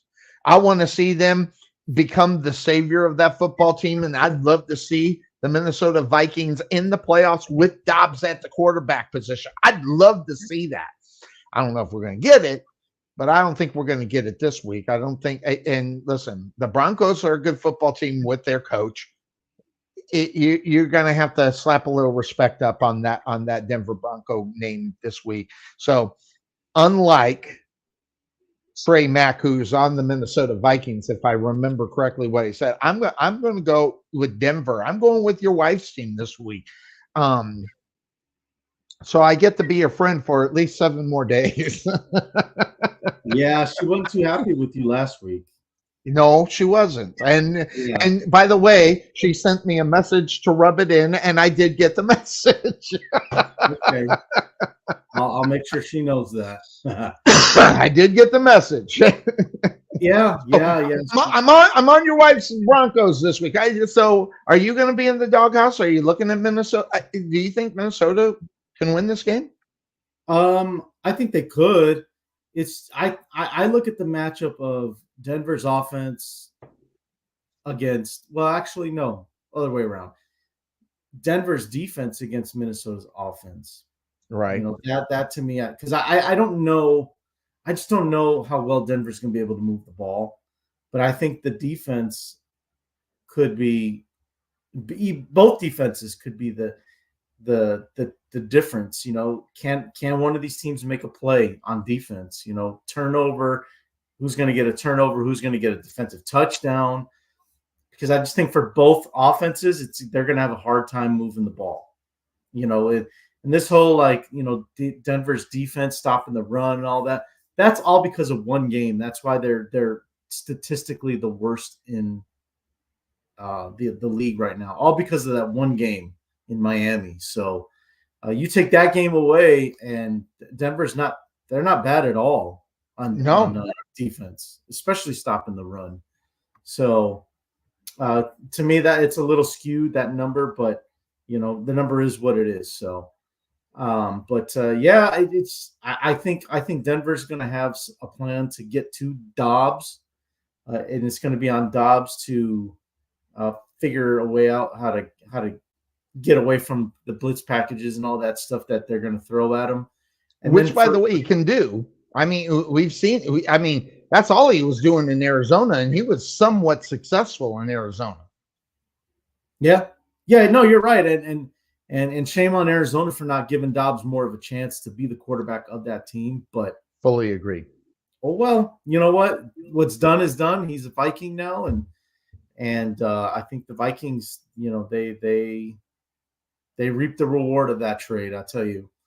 So I think they did too. Which, by the way, the rumors are we heard about Atlanta going, being in line for Justin Fields. I heard Atlanta is going after Kirk Cousins. That's what I've been reading. Atlanta and Kirk Cousins, man, that's a weird fit. Does it sound like that? I don't like that. Matt Ryan all over again. He doesn't fit their offense, Sonny. I don't see that happening. They need more of a Fields, a guy that's a little more mobile and more dual threat with Bijan Robinson and Kyle Pitts and all those guys. Yeah. Kirk Cousins doesn't fit that. So, but yeah, Denver moving the ball against Minnesota, they're going to have to figure out a way to do that. But yeah, I'm going with the Wife's Broncos, just because I think Minnesota's still trying to figure out some things without Jefferson. And on top of that, Alexander Madison, their running back, he's been on concussion protocol. He's been cleared to play, which is a miracle in itself. But is he going to be able to finish the game? Is he going to re-aggravate that concussion? Did they bring him back too soon? Maybe Minnesota feels like they have no choice because Cam Akers is out for the season now. So it's kind of a rough situation for that offense in Minnesota. So I'm going with the Broncos. They're the hot team right now. And we still don't know if Justin Jefferson is going to make it out on the football field. And so that's Not another tonight. question. Not tonight, he won't. Yeah. So, with that, I listen, if Justin Jefferson was playing, I'd pick the Minnesota Vikings. I really would. I would go. But with him being, we don't know if he's going to be out there. That that's just not going to work. I don't know if he's officially out for that game or not. Cuervo. Jefferson? Yeah. He's still listed as an IR. So yeah, he's out. So he's out.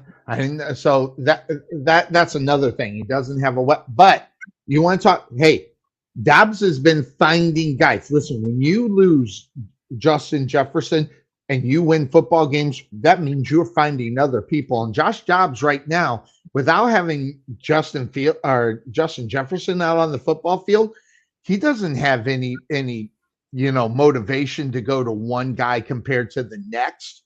Outside of Jefferson, you're going to throw the ball who's ever going to be open. So now I'm going to go on record. I'm taking the Denver Broncos. I want the Vikings to win just because I want to see Josh Dobbs get the opportunity there. I want him to be the starter next year for that football team. I don't know if that's going to happen or not, depending upon what Minnesota is going to do with the Kirk Cousins. Are they going to re-sign him? Are they going to re-sign him and keep Josh Dobbs as the backup? There's a lot of stories going on in Minnesota. Could end up going different, by the way, because I've heard other places as far as Kirk Cousins. I also heard Kirk Cousins being kind of rumored and talked about. in Tampa Bay. So those are I just read a couple of things where that could be an opportunity for him as well. Never mind, you got Godwin as well as Mike Evans for him to throw the football to. So you got the weapons in Tampa Bay. But whether or not Tampa Bay will end up paying a Kirk Cousins, what do you call it? Extra money, up on top of it, outside of maybe giving Baker Mayfield maybe $8 million. Because let's be honest, Kirk Cousins is going to cost you $20 million minimum. So, whether or not they'll spend that money, I don't know. That's the question. And Cousins in Tampa Bay makes a lot more sense. He fits a lot better in that offense than he would. Oh yeah, in Atlanta. So now that takes us to Monday Night Football with 5 minutes to talk about the repeat of Super Bowl. I don't know why. I took 2 seconds to think about this game, and that's probably not the good thing to do. Because it's not probably who you think it is. I'm on the Eagles on this football. They're a better football team. Yeah, I said it. The Philadelphia Eagles are a better football team right now than the Kansas City Chiefs. Now, that don't mean that Kansas City can come back and win a football game. I don't want anybody to think that. But as far as consistency for 4 quarters in each game for the last 3 to 4 games, who's been the most consistent? It's been the Philadelphia Eagles. I don't care what anybody says. And I'm watching the damn game, which it took me 2 seconds to think. And by the way, I haven't heard anything for me to go back and take the Kansas City Chiefs in this game. Right now, I just think Philadelphia is the better football team. I mean, initially, Cuervo, I usually do my picks on Sunday while I'm just sitting for the next week so I don't forget. Not that I do the show. I'm never going to forget, but I just do it anyway. I initially had Kansas City picked in this game. And more in the fact that it was a thing because Kansas City's at home. But guess what? That home field advantage for Kansas City, that's not shown up to be a death grip. That's gonna be the reason why they win.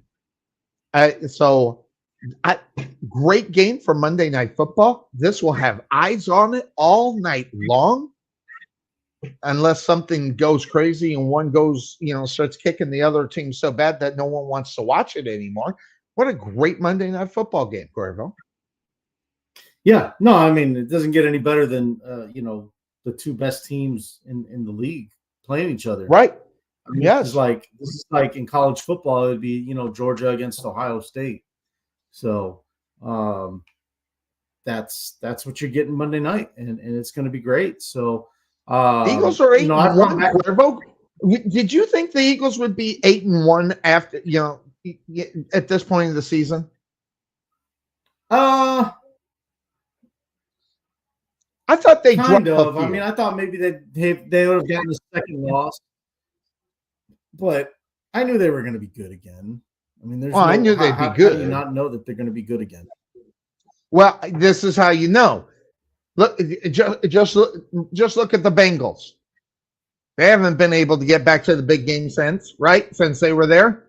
And this year, we got the Joe Burrow thing. They're done. Okay, getting back to the Super Bowl is a very, very hard thing to do if you're on the losing side of that Super Bowl. And Philadelphia what is interesting is how they're grinding out games and winning football games. They're not killing anybody from week to week, Cuervo. They're going in, they're grinding it out, and they're winning football games at vital parts of the football game. They're showing up, which is what makes a football team great compared to just being good. And right now, the Philadelphia Eagles are a great football team. I don't know if I can say that. Hey, the record is the record, right, Cuervo? I'm not going to sit and argue. They're 7-2 for a freaking reason. They're a damn good football team, but I don't see it. I don't see the same killer instinct that they had in the Super Bowl last year, Cuervo, and I don't know why. Now, I don't know if Trey Mack is right. Are they wore out of being so damn good all the time? Are they? I mean, yeah, no. I wouldn't think so. But I'm not seeing what I think I should see in the Kansas City Chiefs in week number 11 of the NFL, which is having a stranglehold on the league. At 7-2, you would think that that's a stranglehold, but then you got 9-1. I mean, what a great. I would love to see Kansas City and the Eagles in the Super Bowl again, and the freaking Eagles win it. I would love to see that. Oh, and I think we know somebody else that would love to see that too. So, yeah, Mr. Kelsey on the other side. Yeah, well, him too, but somebody that comes on this show. I know you're talking about Greg, but I thought I'd throw that. I thought I'd throw that out there. Yeah, either way, one of the Kelseys wins that, right? Yes, one of the Kelseys are going to win it again. Yeah. So that being said, Cuervo, you got to take the pick. You got to figure out who you're going to go. I like I said, I'm not gonna lie. I picked the Eagles. I haven't changed it. And the simple fact of the matter is one of the things that bothers me though about the pick, and it made me question my pick all week, is how is Jalen Hurts' knee? Well, I got news for you. He's been having a knee problem for the last 3 weeks, and look what he's been doing for the last 3 weeks. So I got, but it is the Kansas City Chiefs compared to the other teams. So, I don't know if the injury thing is a big deal as far as that is concerned, but the injury list for the Kansas City Chiefs is a lot more than the Eagles in reality when I looked at it. But when I looked at the names that were on there, the only one that really kind of gave me, the running backs, both of them are probable to play. Got some scuffs and everything, but someone said it, and I think it was Tom McManus. Some of the things that I've been listening, but I think McManus said it. He said, no one's 100% right now. Every team in the NFL is not 100%. If they're lucky if they're 60% as a team as a whole. So looking at that at week number 11, this is the toughest game I think to pick, and I decided to stay away from all the things. I am on the Philadelphia Eagles, and I'm not going to change it. That first gut thing that I got going on with them, I think I'm going to stick with. Who do you have in this game? I like Kansas City. Look, the thing is, this may be something dumb to go off of, but no. I read or I saw the past, I think 4 or 5 times that the Super Bowl rematches have happened in the regular season. Mm-hmm. The champion has won every time. I read that leads me to believe that Kansas City, maybe it's a superstition, but I kind of like following trends at times, and I think this is one that it's okay to follow. So that's kind of why I'm picking Kansas City. Plus, I think the Eagles. I think there's questions whether we may see it or not, especially defensively. That there are vulnerabilities there. So, and nobody exploits them better than Andy Reid. Maybe Bill Belichick, but not without the guys that he used to have now. Yeah, and I think I get that. You might have almost sold me to go to Kansas City because you say whatever you want about Andy. By the way, are they off the bye? By the way, this week, Kansas City, or did they play last week? They were coming off a bye. Yes, I hate that. So when you pick the Philadelphia Eagles, you're going to go up against Andy Reid, who I heard has only lost 2 games coming off of the bye in his career. Okay, and that guy's been part of the NFL for a very long time, and they have byes each and every year, and he's only lost twice coming off the bye. Right. That's a tough stat to argue against the Kansas City Chiefs. So, but I'm going to go on a gut feeling more so. Greg Weber loves me today. He'll hate me next week when I pick someone else to beat the Eagles next week or the week after that. But I think this is a game also where you go back in history, and where do the Eagles want to be? They want to beat this football team.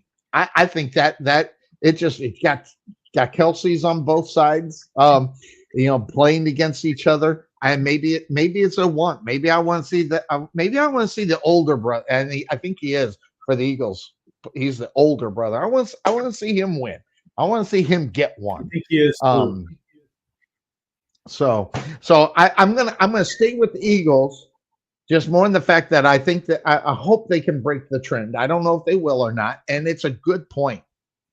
It's hard to beat trends, right? I mean, they're a trend for a reason. Yeah, so it's hard to pick up against them and say, yeah, they're going to be able to do it. But I'm going to be honest. I did not expect the Eagles to be this good at this point, at this time of this season, based upon what they did in the Super Bowl and what trends normally say, which is you're not as good as you are than you were in the Super Bowl that you just lost. Never mind how many people they lost on the defensive side of the ball. They took a killing on the defensive side of the ball, and so they lost a lot, and they're still 9-1. So it's one of ththose things. So it should be an 9-1 or 8-1. What is it? Is it 8-1 or 9-1? They are, they're 8-1. So interestingly enough, we'll find out if they'll be the same record as the Kansas City Chiefs after Monday Night Football. So you're going Kansas City. Yes. I hate that. I wish I could pick Tarvin's brain. I hope I'm picking the same side as Tarvin's picking. This game right here is tailor made for a Tarvin breakdown. You know what I'm saying? There's certain games that you look at, and Tarvin has a way of feeding through the BS on a lot of stuff and finding the right team for this kind of game at this time of the year. And by the way, he sent me a message. He said enough of his son making the picks for him. I'm going on making the picks. And I'm like, yeah, right. You just didn't do as much homework as you normally do. That's all. And now you're going to start. There you go. So what's going on? Who scored? Anybody scored yet? I don't see anything on the board yet. Cool. I'm trying to pull up Bears game. So yeah, no score yet. Nobody's scoring. The Bears. I hope the Bears can win. I don't think they will, but would that be a great game for them to win, Cuervo, against the Lions, who are supposedly this good football team, and they figure out how to get Justin Fields to win a football game for them? What a great, great you know what? It would division game. It would be their first division win in 2 years. So wow. Yeah, I know. Amazing stats. Amazing stats. And watching the damn game and knowing those stats, they can't make you feel good today. So and the realist that you are, the realist that you are, you're on the Lions, which you get that point. And but the one pick I'm worried about, I don't know why. I got the Jaguars, man, but this is that trap game, Cuervo. But after getting your asses handed to you the way the 49ers did, don't you think you bounce back and beat the freaking Titans, for God's sake? They will. Yeah. So this is what next week. Next week they got Houston, and how they play today is going to be a big, big factor on who I'm going to pick next week. Well, it's funny you say that because Arizona's already scored. So it's 7-0 Cardinals. Man, I'm questioning my damn pick on that one. That just makes me so angry. So interestingly enough, as far as the picks are concerned, Cleveland and Pittsburgh split up pretty well. Detroit is Jeremy forgot to make his picks this morning. Damn. Get a hold of Jeremy. Tell him to get his afternoon picks. Jeremy Miracle, you know him, right? Yeah, I know him. But everybody on Detroit, everybody, so everybody on Miami, and only one hangout. Baba Gazoo is going to go. Be my brother who's going to go with the Giants. Everybody's on Dallas, Jacksonville, and Tennessee is split, and everybody on Houston. So it is what it is.